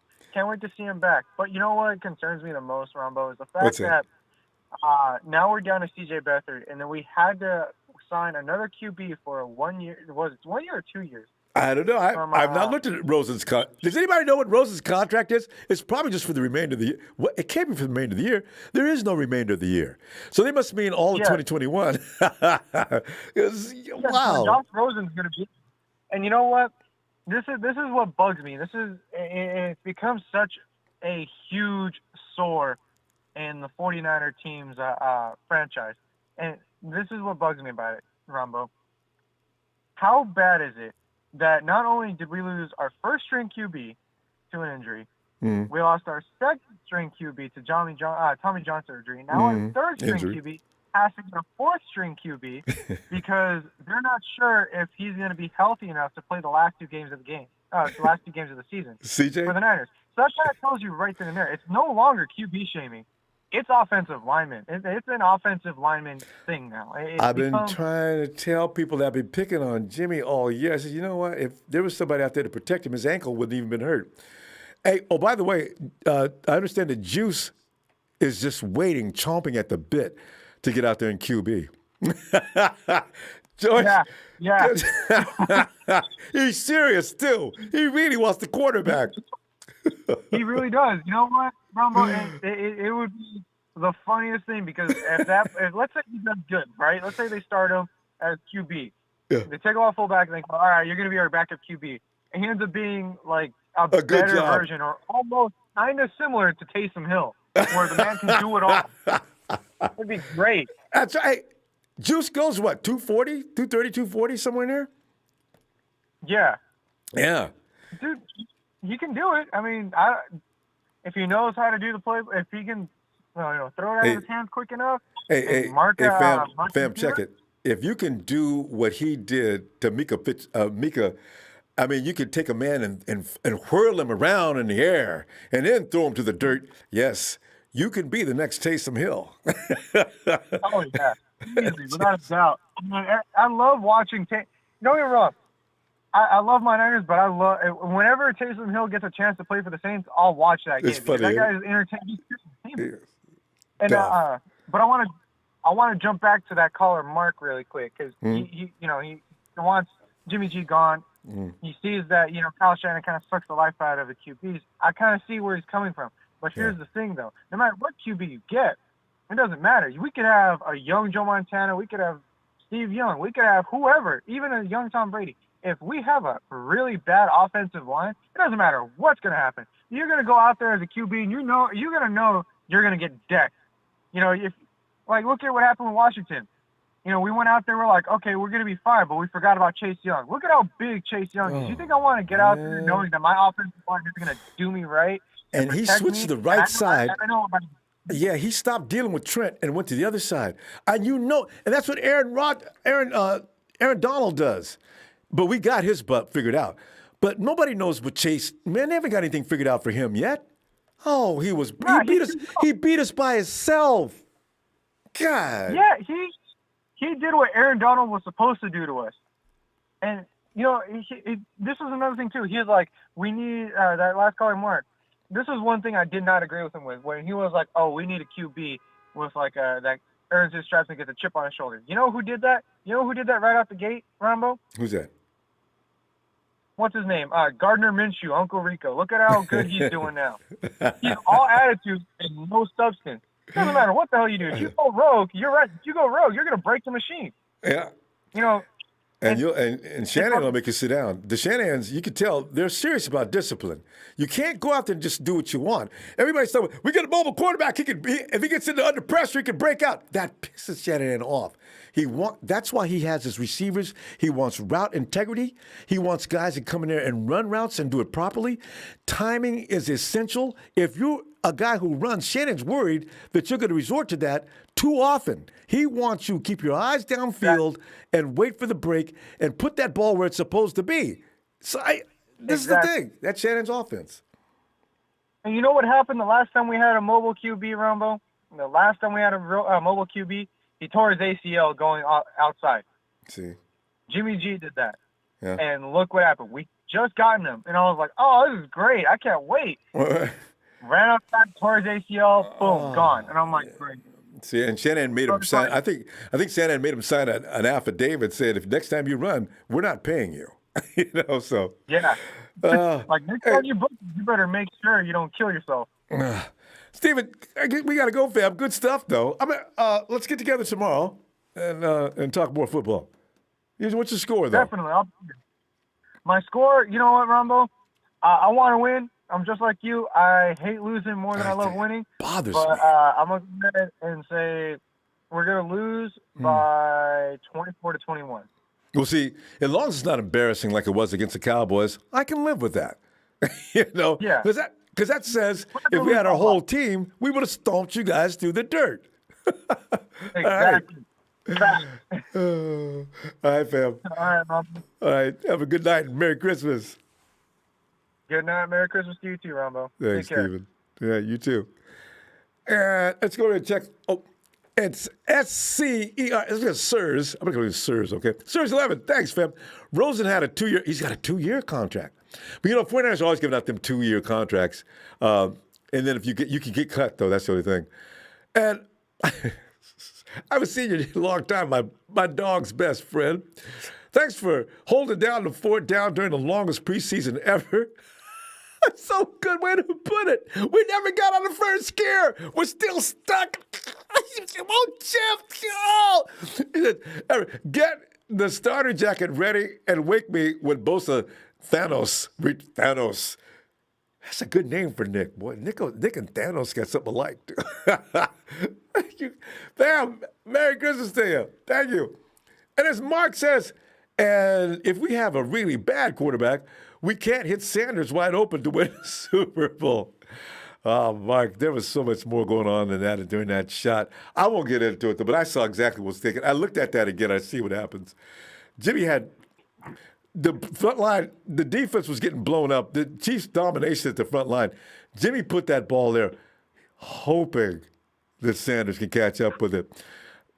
He wasn't even – I don't even know if he was looking at Sanders. I could tell what he did, though. He was throwing that ball in the end zone and hoping Sanders could run underneath it. Guess who would have ran under it, though? That's a touchdown for Marquise Goodwin. Maybe even for Ayuk. It's too late to even discuss it, but there was no way to put that ball in the money. Jimmy had that long to get rid of it, and that's all he had. Hey, Rodney!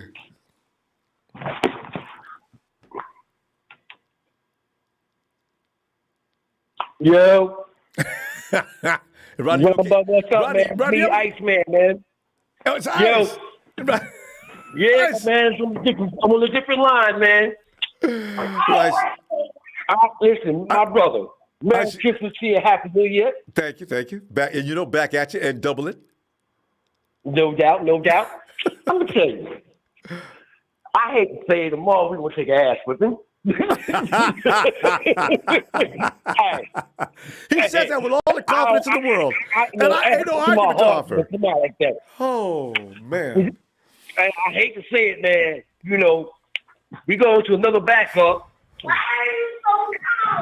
We're going to another backup. Rodney, is he talking to you? That's my daughter. She'll 49 fan too. That's why she's talking about. Yeah, I'm gonna tell you, man, my brother. You know what? We going with another backup. I'm pretty sure he was going to get him the field at the end of this year. Rosen? He might be afraid he gonna get whipped up too. That side of the line, everybody right now, we're in the situation. They know when we can't, they're gonna take advantage of it. Mm-hmm. That's what's gonna happen. They're going right at Mike McGlinchey all day, and I'm gonna be mad as hell, man. They know it, and everybody's talking about Shanahan and the quarterback situation. Like I said earlier, man, a few weeks ago, brother, when those holes come out in the dike and you can't keep plugging them up, man, they keep coming, and sometimes it just happens. Yeah. It's just, it just happens. Mm-hmm. We have one of those seasons. Mm-hmm. And and I was thinking, you remember, who our quarterback reminds me of? You remember Bob Greasy? Oh, yeah. The Miami Dolphins. 16-0. Wait, was it 19? How many? 18, 19? 72. Yeah. 72 Dolphins. Undefeated. 60 From preseason. Didn't even lose a preseason game.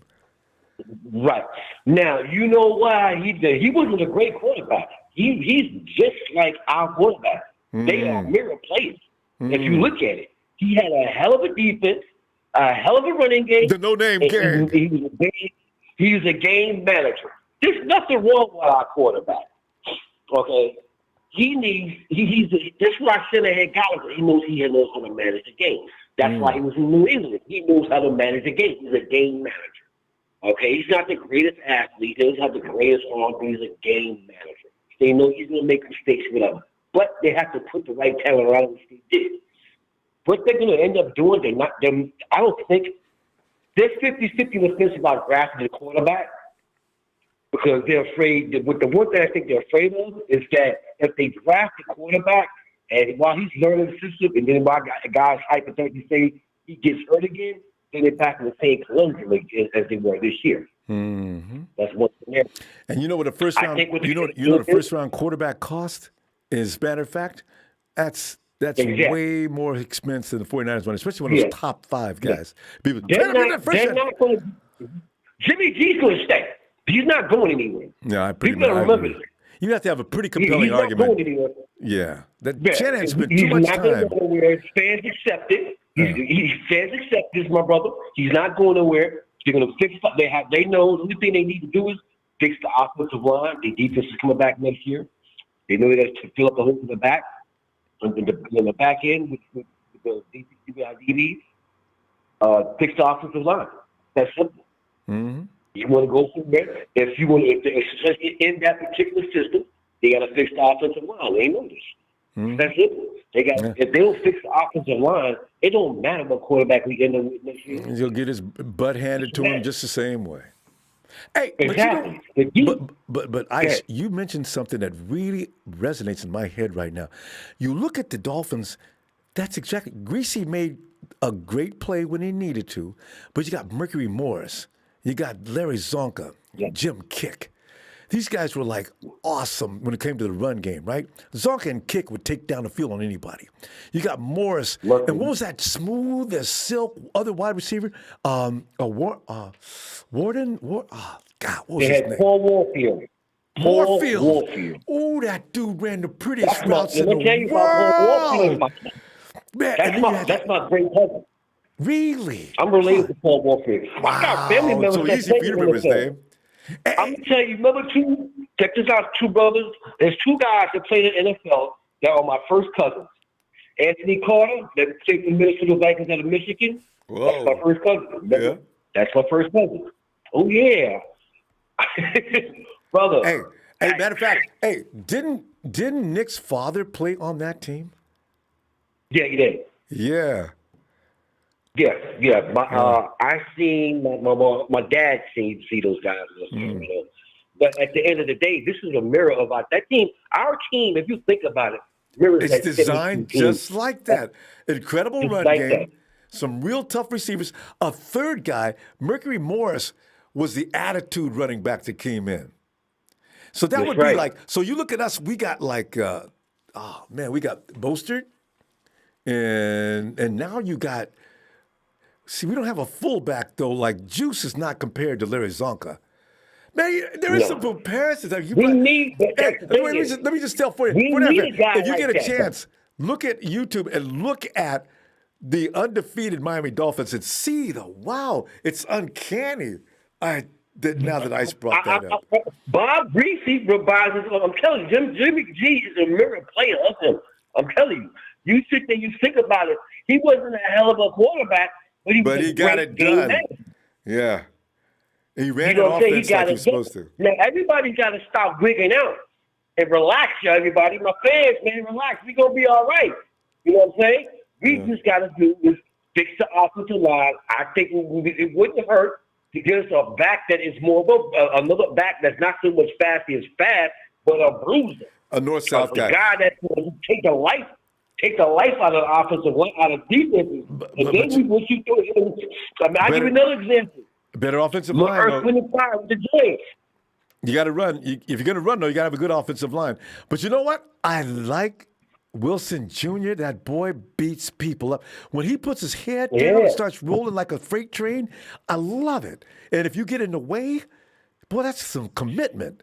Because you can see when he's coming down the track, he ain't playing. So, and see, and I think what they need to do too is let McKinnon go. He's done. Yeah, he is. They got Michael Hastings. Michael Hastings. We're having too much fun. You're right. I do like Hastings. Man, fam, you got a W or an L for tomorrow's game? Unless you want to give me a score, we'll take that down. I'm gonna tell you too. I'm the fence on the L side. If we win, I give you a score of maybe 21-17. If we win, it'll be that close. All right. If we lose, we get ran off the field. It's gonna be, listen, callers know they need it. We know we really don't. So the Hungry King wins the game. 31-17 Cardinals. I just don't want to be like last week when we're pretty much done watching in the middle of the fourth quarter. Like last week, the Cowboys just started whooping us up so bad. The game was over 5 minutes before the clock. I hate that. Anyway, maybe not. You know what though? If they can't stop listen, if Murray get hot, we in trouble. I know. And starts running too, because he knows how to beat the 49ers. But Ice, we're gonna go. All right, man. I'm gonna get at you after the game tomorrow, all right, bro. be looking for you. Man. All right, later, brother. Thanks, Ice. Happy Christmas to your fam. Night. Think of it, Miami Dolphins mirror. I know you. That's freaky. Yes, same design. All right. Look at it, bro. Look at it. All right, man. I've studied them a long time. Hey, night, fam. Yeah, I do, because I want to know why years ago, I want to know why a team would go 16-0. You look at the Dolphins; they were the perfectly in sync machine. Hey, Alex. Hey, Merry Christmas, Ronbo. How you doing, man? Alex. Oh man, he's just a holiday spirit. It's just working me over a little bit overdoing with the eggnog. I do love me some eggnog. I don't know why people complain that eggnog is like drinking concrete. No, it's not. It's great. Keep saying that, man. No, I got to. Man, eggnog is so fire. It's thick. You're a bunch of Grinches if you don't like eggnog, man. I mean, really. I like that twang at the end of every sip. Right? But Alex, what are you thinking? I mean, as far as this game goes and George Kittle being out there again. Ronbo, I'm bittersweet about George Kittle playing because I love seeing George Kittle play. I love seeing that boy out there playing football. But I'm worried about him twisting an ankle or something, man, because this dude Buddha likes to hit him low. You know, not saying he's playing dirty, but he just likes hitting him low. Well, he has no choice. George is too big for him to take him on any other way. He's got to go low or be killed. Yeah. Remember George manhandled him? He didn't. George manhandled him that one game. It was brutal. Oh, threw him through the earth, man. Right? Yeah. But I'm excited to see that match tomorrow. I think that George Kittle. I think the reason he came back was because he wanted that rematch against Buddha. Since he got hurt week 1 against the Cardinals and didn't get to finish that matchup. Yeah. So George has got some. I hope George doesn't go in there with that mentality, though. George, Jesus Christ. I hope Shannon talks to him. Listen, George, I want you to go out here and have fun, but I want you to use good sense, too. If I catch you out there looking like you're on a revenge tour, I'm pulling you. I'm letting you know right now. I would. I'd tell him. You know, if you're going after for sure. Buddha, That'd be the right call. That'd definitely be the right call. But next year. But, yeah, I guess that's the only thing I'm really looking forward to in that matchup tomorrow. I mean, I don't know. Maybe you'll see a Kello versus D-Hop, and maybe you know, because Kello is 6'3", so who knows? Maybe he could physically match up with D-Hop, and if Alex, not, then... No, good idea. You know why? Because if Kello can do anything with D-Hop, he's got a job next year. They won't let him go. Yep. Yeah. Mm-mm. Yeah, he's got. So we're gonna really see what Akello's made of. You know, being in the doghouse and seeing if that helps him, because he's got D-Hop this week, and then he's got DK next week. So we'll see what that boy's made of for sure. Man, really well. Woo! God. Okay, Alex, we have a problem because you're right.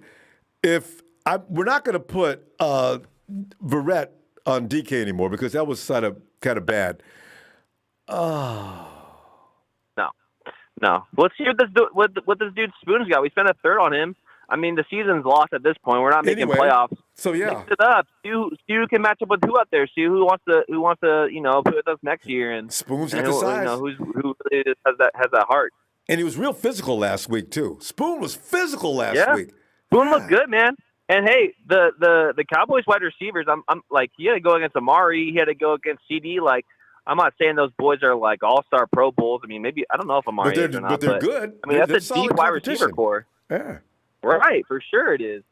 But I guess looking forward in the future, since time's limited, like everyone's saying that we want to draft like a corner or an O-line in the first round, which I'd be cool with. But I really think the way to go with O-line is looking at free agency and getting like a seasoned veteran on this O-line, because we just don't really got time to develop an offensive lineman. I mean, Alex, I don't know. Alex Mack is a free agent.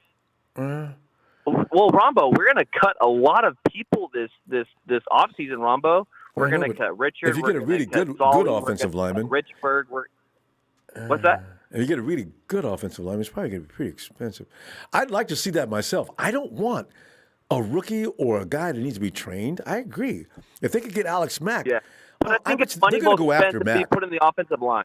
They're definitely going after Mack. I think it's money well spent to be put in the offensive. If we're putting money anywhere, it's going to be in the trenches, on the offensive line, on the defensive line. Yeah. And that's where that's where the running game starts, and that's where our whole offense is predicated. built off of. Because if we're gonna roll a Jimmy next year, then we better put money into the offensive line, because Ronbo, the dude's injury prone. I mean, he took a fraction of the amount of hits that Nick Mullins took this year, and he's out for the season. Nick Mullins is back there taking hit after hit after hit, and he's still hanging in the pocket, still starting games, and Jimmy isn't. And Jimmy's the $27 million quarterback. So, if we're rolling with Jimmy, then we better put money into that offensive line, because otherwise that's another lost season in my opinion. Hurt. And the thing is that Quentin Williams, it was an illegal. That was an illegal shot and should have been flagged. And no flag. For sure. And Jimmy's ankle's out. How do we get this kind of luck? The ref is standing right there. Where's the 15-yard penalty? My God. Makes me sick. But, I really don't I understand that Jimmy was hurt, but I really don't like that excuse of, oh, well, see, I remember it was during the Miami game. They're like, look, Jimmy's not stepping into the throws because he has a high ankle. But Ronbo, when has he ever stepped into his throws? I've never seen him step into his throws. It's always off the front foot, quick, because we always say, oh, he's a quick release, but it's not coming from the back foot. It's just it's all arm strength. So I don't think that it's his injury that's holding him back, because we've seen him play games really bad. I've seen him throw off his. The Lions. I just want to say one thing, ahead, Alex. sorry. Usually the offensive line. Usually the offensive line. Jimmy's getting rid of that ball because he knows he has that kind of arm strength. He's getting rid of that ball quick. He's not setting. There's no time. This is what bothers me. If I put up a couple of clips where you saw where Jimmy had time to throw, and his form was really right. Planted foot, set back, and fire. Actually, his photos, he's actually planted right. But that's during the time when he's allowed to throw. But if he goes into Jimmy mode, I can get rid of this ball because I got enough juice that I can throw that off of one leg. He does it all the time. He did it when he first came because our offensive line was worse then than it is now. And that was frightening. I was scared. I didn't want him out there in the beginning because don't put Garoppolo out there now. Wait till next season. They put him out there now anyway after CJ got hurt. He was throwing the ball off his front foot all the time, but he was hitting his targets constantly and with zing. So if he gets an offensive line that protects him, I think he'll throw with form more often. Because Shannon's not asking you to go to deep downfield very often. But his setups are that you can just zing that ball out there for 10, 15 yards, and that's what he wants. But, and I've seen what you're talking about, though. Throws. Yeah. I've seen him make some of those throws, against the Patriots. He had a nice quick out to Kittle. That was a nice, it was a strong pass. But here's my thing: is it seems like people kind of have a double standard, with Jimmy, giving him all these excuses where Jimmy's had more weapons this year and the same offensive line, maybe even better than what Nick Mullins has had. Nick Mullins hasn't had Ben Garland at center. Nick Mullins hasn't had Debo. Jimmy's had Debo and Kittle more than Nick has, but we want to throw Nick out with the bathwater. And I don't think Nick Mullins is good. I don't think he's a starter, but I just think it's funny that people are like give him the same break slamming that you for should give Jimmy G, Yeah. but then they give him all these excuses. But then when it's Nick Mullins with a worse offensive line, with a worse defense, with worse weapons, he only has Ayuk out there. And people are like, oh, Nick Mullins sucks. Get him out of there. Like, we want to see CJ. And it's like, you guys are clamoring for Jimmy G, who's doing the same that Nick Mullins is doing with better weapons and better offensive line. I don't know if they're exactly the same. I just see kind of a double standard there with something. I've never called Nick Mullins trash. I did think that he actually freaks out after he makes a mistake. This is one thing Jimmy never did. For sure, Jimmy make a mistake and come back out there and act like he never did anything. And I always said, you got to have a short memory. You make a mistake, just come back out there and try to correct it. I've seen Jimmy play his best football after he throws an INT, which is very bizarre and uncalled for. But, yeah. This is the thing. It's all about snaps. Jimmy's had way more snaps than Nick, too. If Nick had the same amount of snaps, I think he'd probably be – you might be closer on par. I think so. We got to go, though, Alex. We're out of time. Man, what you got, an Hey, L, it's all a good, W, man. or what do you got for a score?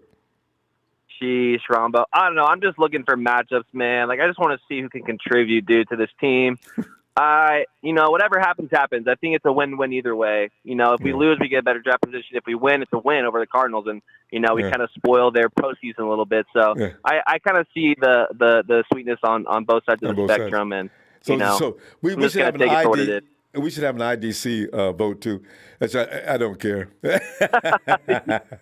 right. Well, Ronbo, hey, Merry You're Christmas. neutral. All right. Yeah, I hope you had a great day, man, and all love and peace to you, brother. Thanks, fam. And sit back at you, Alex. See you tomorrow, okay? Yes, sir. Have a good All night. right. Merry Christmas. You too. Peace. Hey, Rick. What's good, man? Oh, Rick, it's Christmas, holiday season, so everything's good. Again, Merry Christmas to you. Because we can't. Last year during Christmas, we was just jumping up and down, reaching for the sky. Oh, look, Lord have mercy, we finally made it to the promised land. Now this year, well, it's a lot somber. It's just a bad 2020. But Rick, George Kittle's coming back, and that's worrisome. It really is, Oh yeah. I mean, as long as that's a good thing. That's definitely a good thing.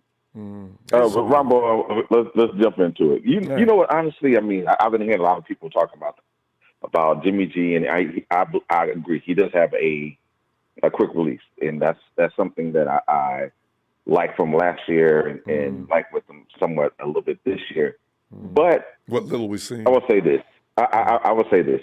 Jimmy G reminds me of a better version of Alex Smith. And what I mean is this. His best plays are down the middle, which was Alex Smith thing, and he utilizes the tight end more than any other. Remember last year or a couple years ago where Alex Smith had a game where he didn't throw too much to receivers. So Jimmy G does throw to receivers, but his number one player is the tight end because he doesn't do a lot. He doesn't do a lot of sideline out plays, stuff like that. It's more like slants and stuff pretty much down the middle. Now, I will say this. I do believe that, like, the issue I have right now is that we keep comparing Jimmy G to Nick Mullins and our other guy, CJ, and CJ. And so when you even heard you say, so show me somebody better. If you cannot tell me right now, like when we got to see him live in person, Josh Allen. Josh Allen is a younger guy, and he had as good as we like Jimmy G. There's so many other players, QBs, young, that can do what Jimmy does and more. And the thing about it, we as 49er fans, we have to realize we still have to deal with Russ Wilson and Kyler Murray in our own division for at least the next 4 to 5 years. And right now, he's third, easy. Now, if we want to be homers, we can say, oh, yeah, he's number one in our hearts, whatever. But right now, we have trash backups, Mullins and CJ. So, therefore, I don't know what Rosen's going to be or Josh Johnson or whatever.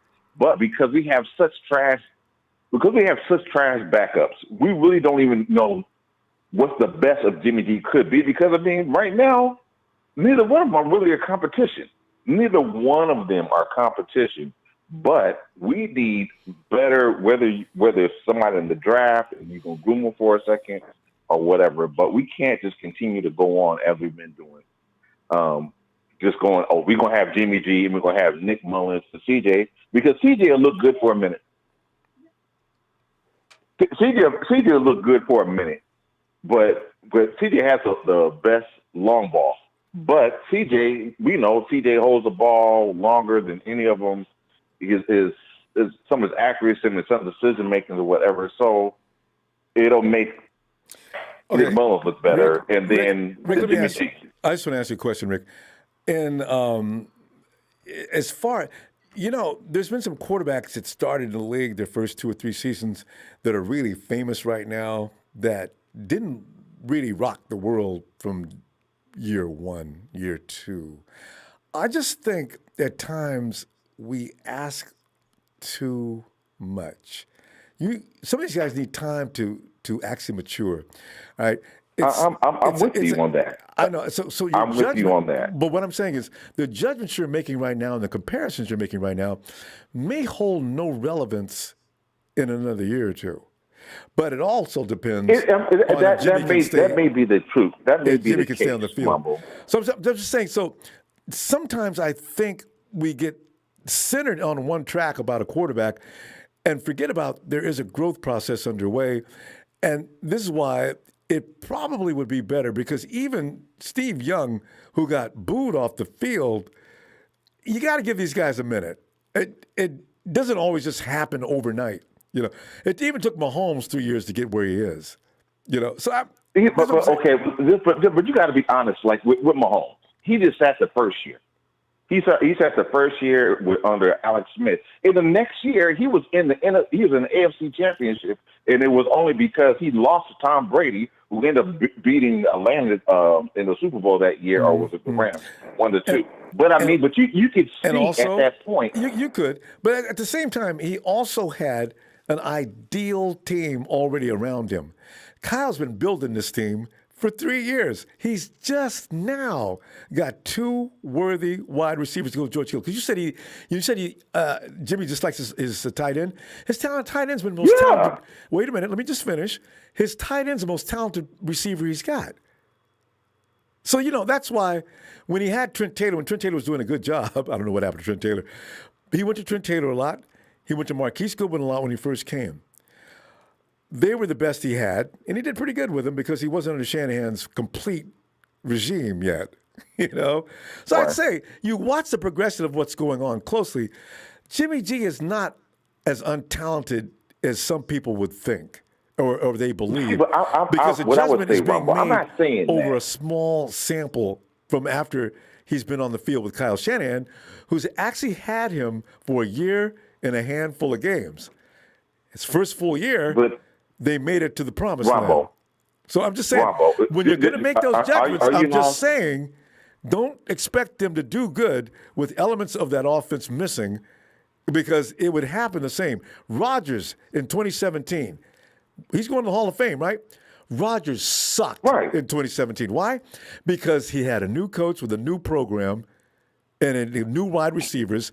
It takes a minute. But you go ahead. You're going to make your judgments because everybody's going to do it. But go ahead. No, I'm just saying to all these Jimmy G fans, and trust me, I was one.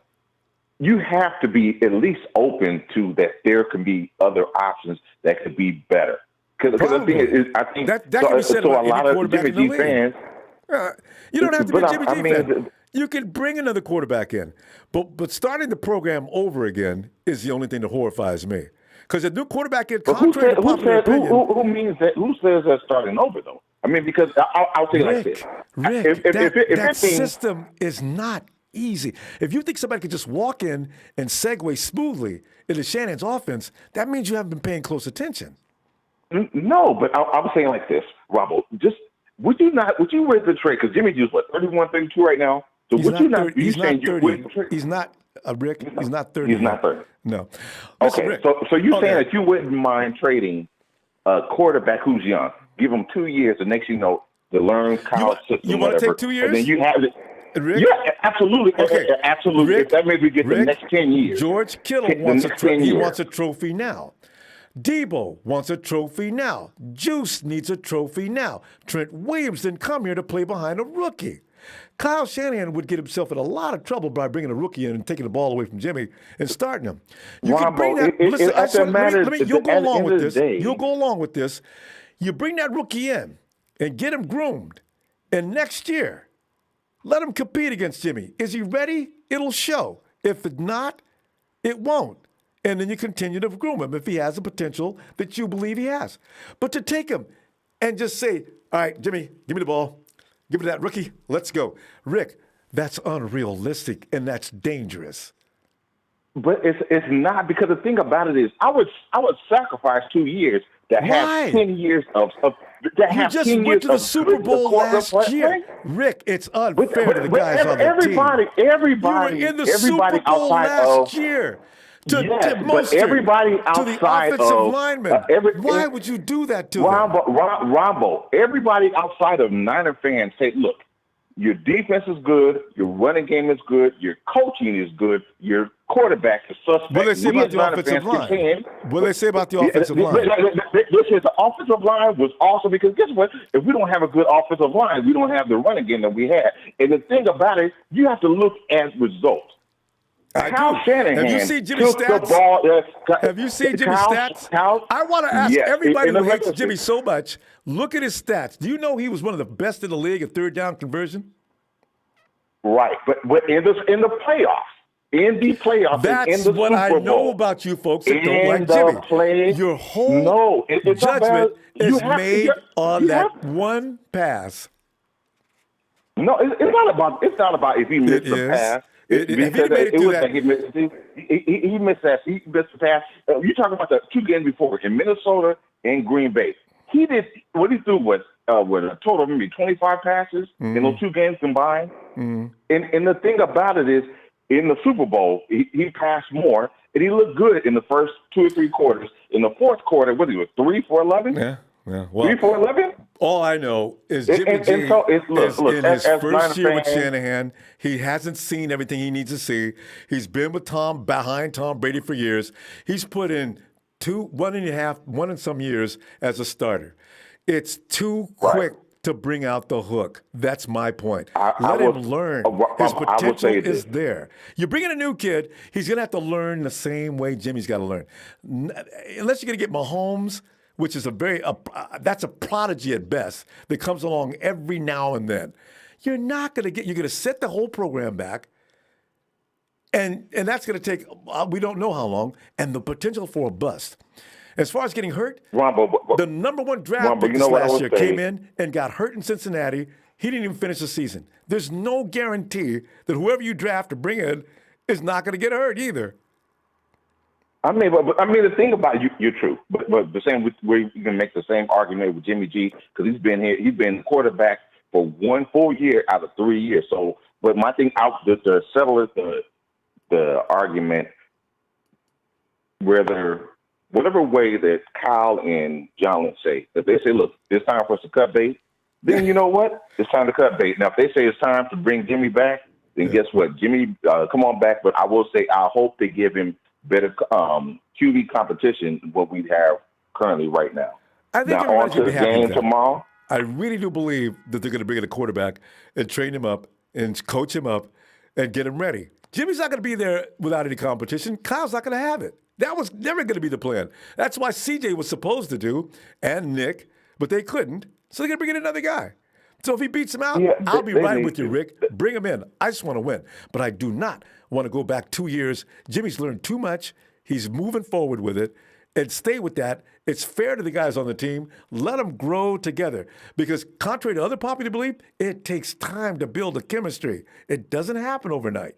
And he's got 2 new wide receivers. I believe that. Yeah, it just takes a minute. I just want, honestly, Ronbo, I think we all want the Niners to win. We may have different ways of going about it. Yeah. Hurry up. But I think ultimately we're gonna lose to Arizona. I hate it, but I think right now with CJ playing unless our good for running, you. especially CJ and McGlinchey, trash.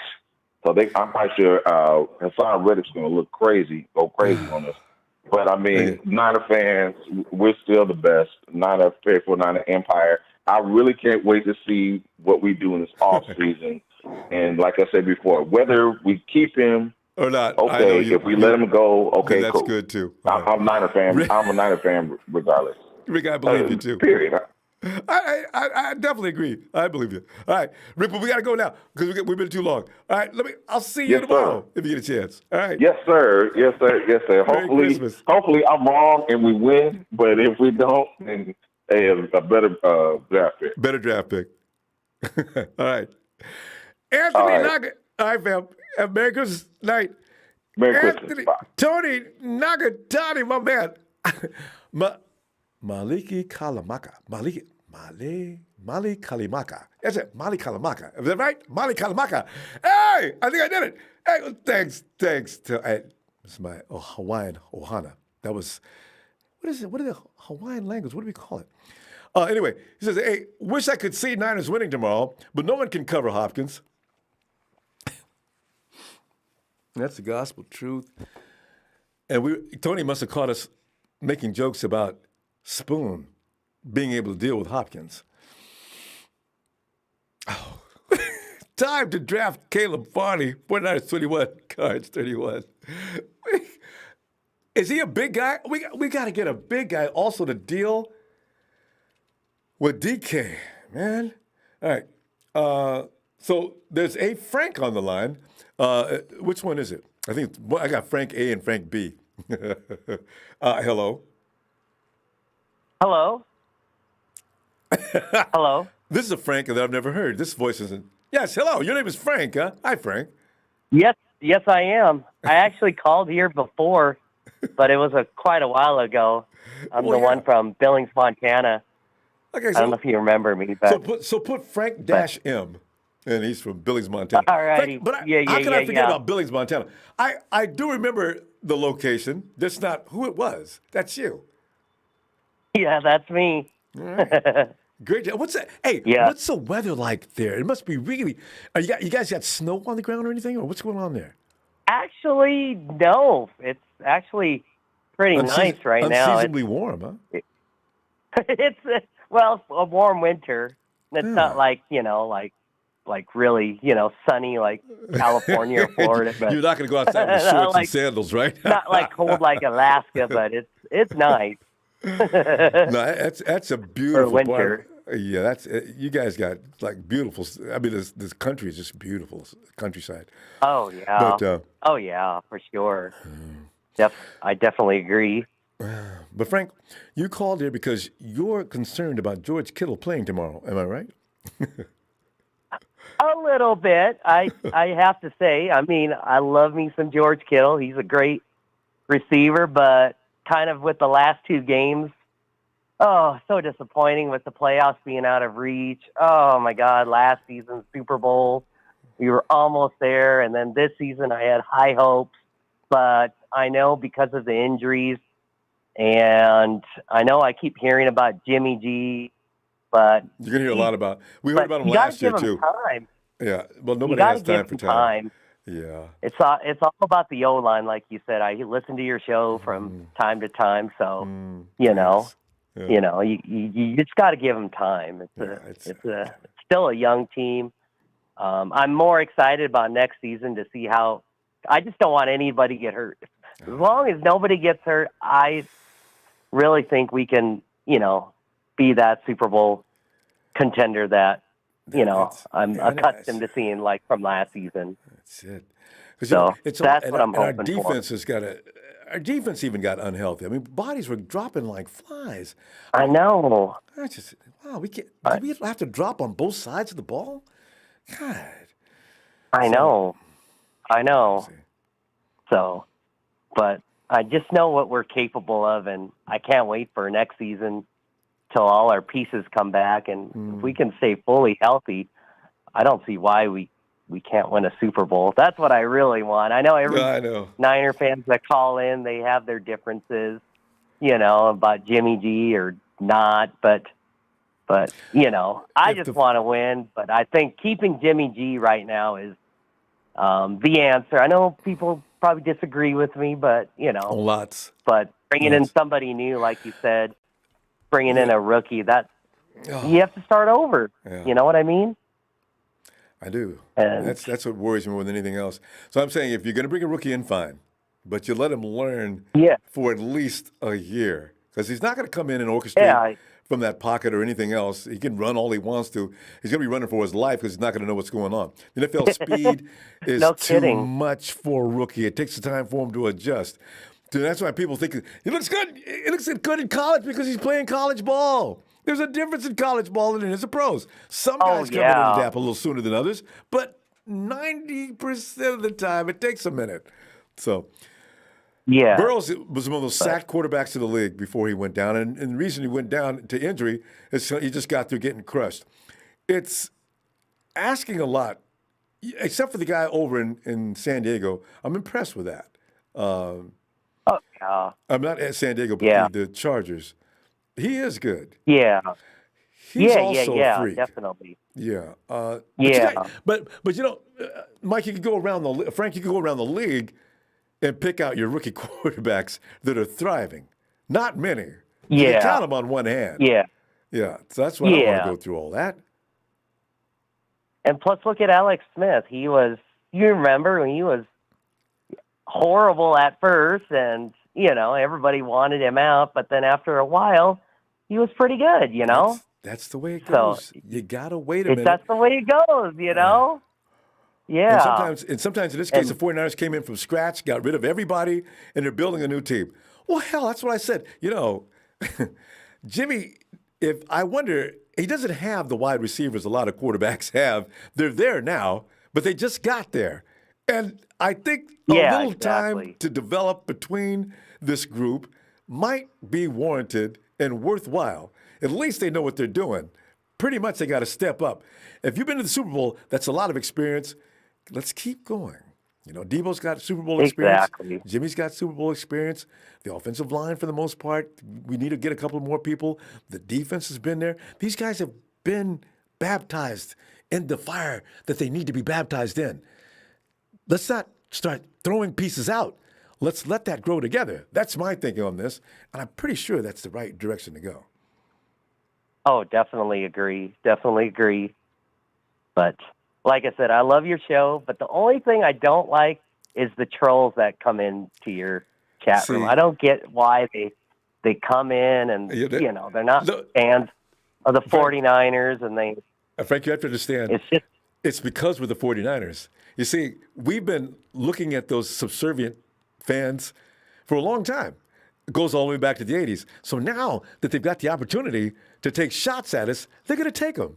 But we know them for who they are. They are below us. And they will continue to they're the squirrels that are trying to get nuts. And they're going to continue to try to dig and mess with and stick and mess with and stick. I like to toy with them. Just play with them. It's okay. Because they know they're not on our level. The Hawks have one trophy in their entire franchise history. The Chiefs just got theirs. You look at the Rams. The Rams haven't won anything in L.A. yet. So the Raiders have 3 trophies. They used to be, Frank, they used to run the chat. The Raider fans used to run the chat. They were all over here talking major poo-poo. And then last year, too, they've looked pretty bad. No more bothered with the Raiders. See, it's a cycle. Yeah, you got to go through it. Oh, yeah. Yeah, I don't get why they don't have their own chat rooms and have to come into ours. Well, that's what I say. But it is what it is. This is their opportunity to take shots at the big time. Oh, yeah, for sure. hey, exactly, agree. Let me get your score, though. We got to go. All right, when you get a chance, get back in here tomorrow. It'll be great. Oh, for sure. I have a feeling the Niners are going to win this game because they got no pressure on them, and Arizona's kind of suspect. So I'm going to say 27-24 Niners. All right. See, we got to keep Frank. We got to keep our head up on this. There's no point in going ahead and saying, well, they're the best team. Well, you know what? any given Sunday, in this case, any given Saturday, all right? We may not be full force, but we got fight in us. We'll do it. We'll deal with it. Can you do one favor for me? What's that? Before, can you do a 49ers shout out and a Trent Baalke by any chance? I've never tried that before. Because I don't even know if Trent ever got loud at all. Let me see if I give that a shot though. Niners! Oh my God. I need a throat lozenge now. But I tell you 49er fans one thing. You know, you guys should be grateful for me because Jim Harbaugh and I did get along long enough to get to a Super Bowl. And I never get any credit for that, but I was the one who gave him the personnel he needed in order to get what he did done. So all of you guys could just crawl away and stop putting my name in your mouth. Trent was my such God, a that's jerk. good. You know, if Trent, you know what? He wasn't that bad if he just had more people skills. Trent, you can get along with Jim Harbaugh. Make an effort. He's a winner. No kidding. You know, and don't, you and Jed York too, stop double teaming Harbaugh. It's too late. That was a good team. They should have accomplished more. Oh, gosh. Damn no it. kidding. All right, I agree. Too late. I agree. No, I agree.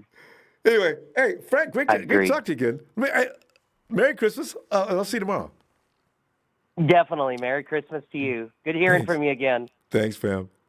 Yes. Talk to you later. Yeah. Go Niners. You. And fam, with that said, we're going to go ahead and get ready for tomorrow's game. You know what? There's pretty fun about this game. We can hang loose and relax because we got nothing to lose. We can't do anything by winning, and losing makes no difference. In fact, we win-win. There's no losing situation here. We get good draft position. You're gonna have fun with this game. It's gonna be one. Bring pizza.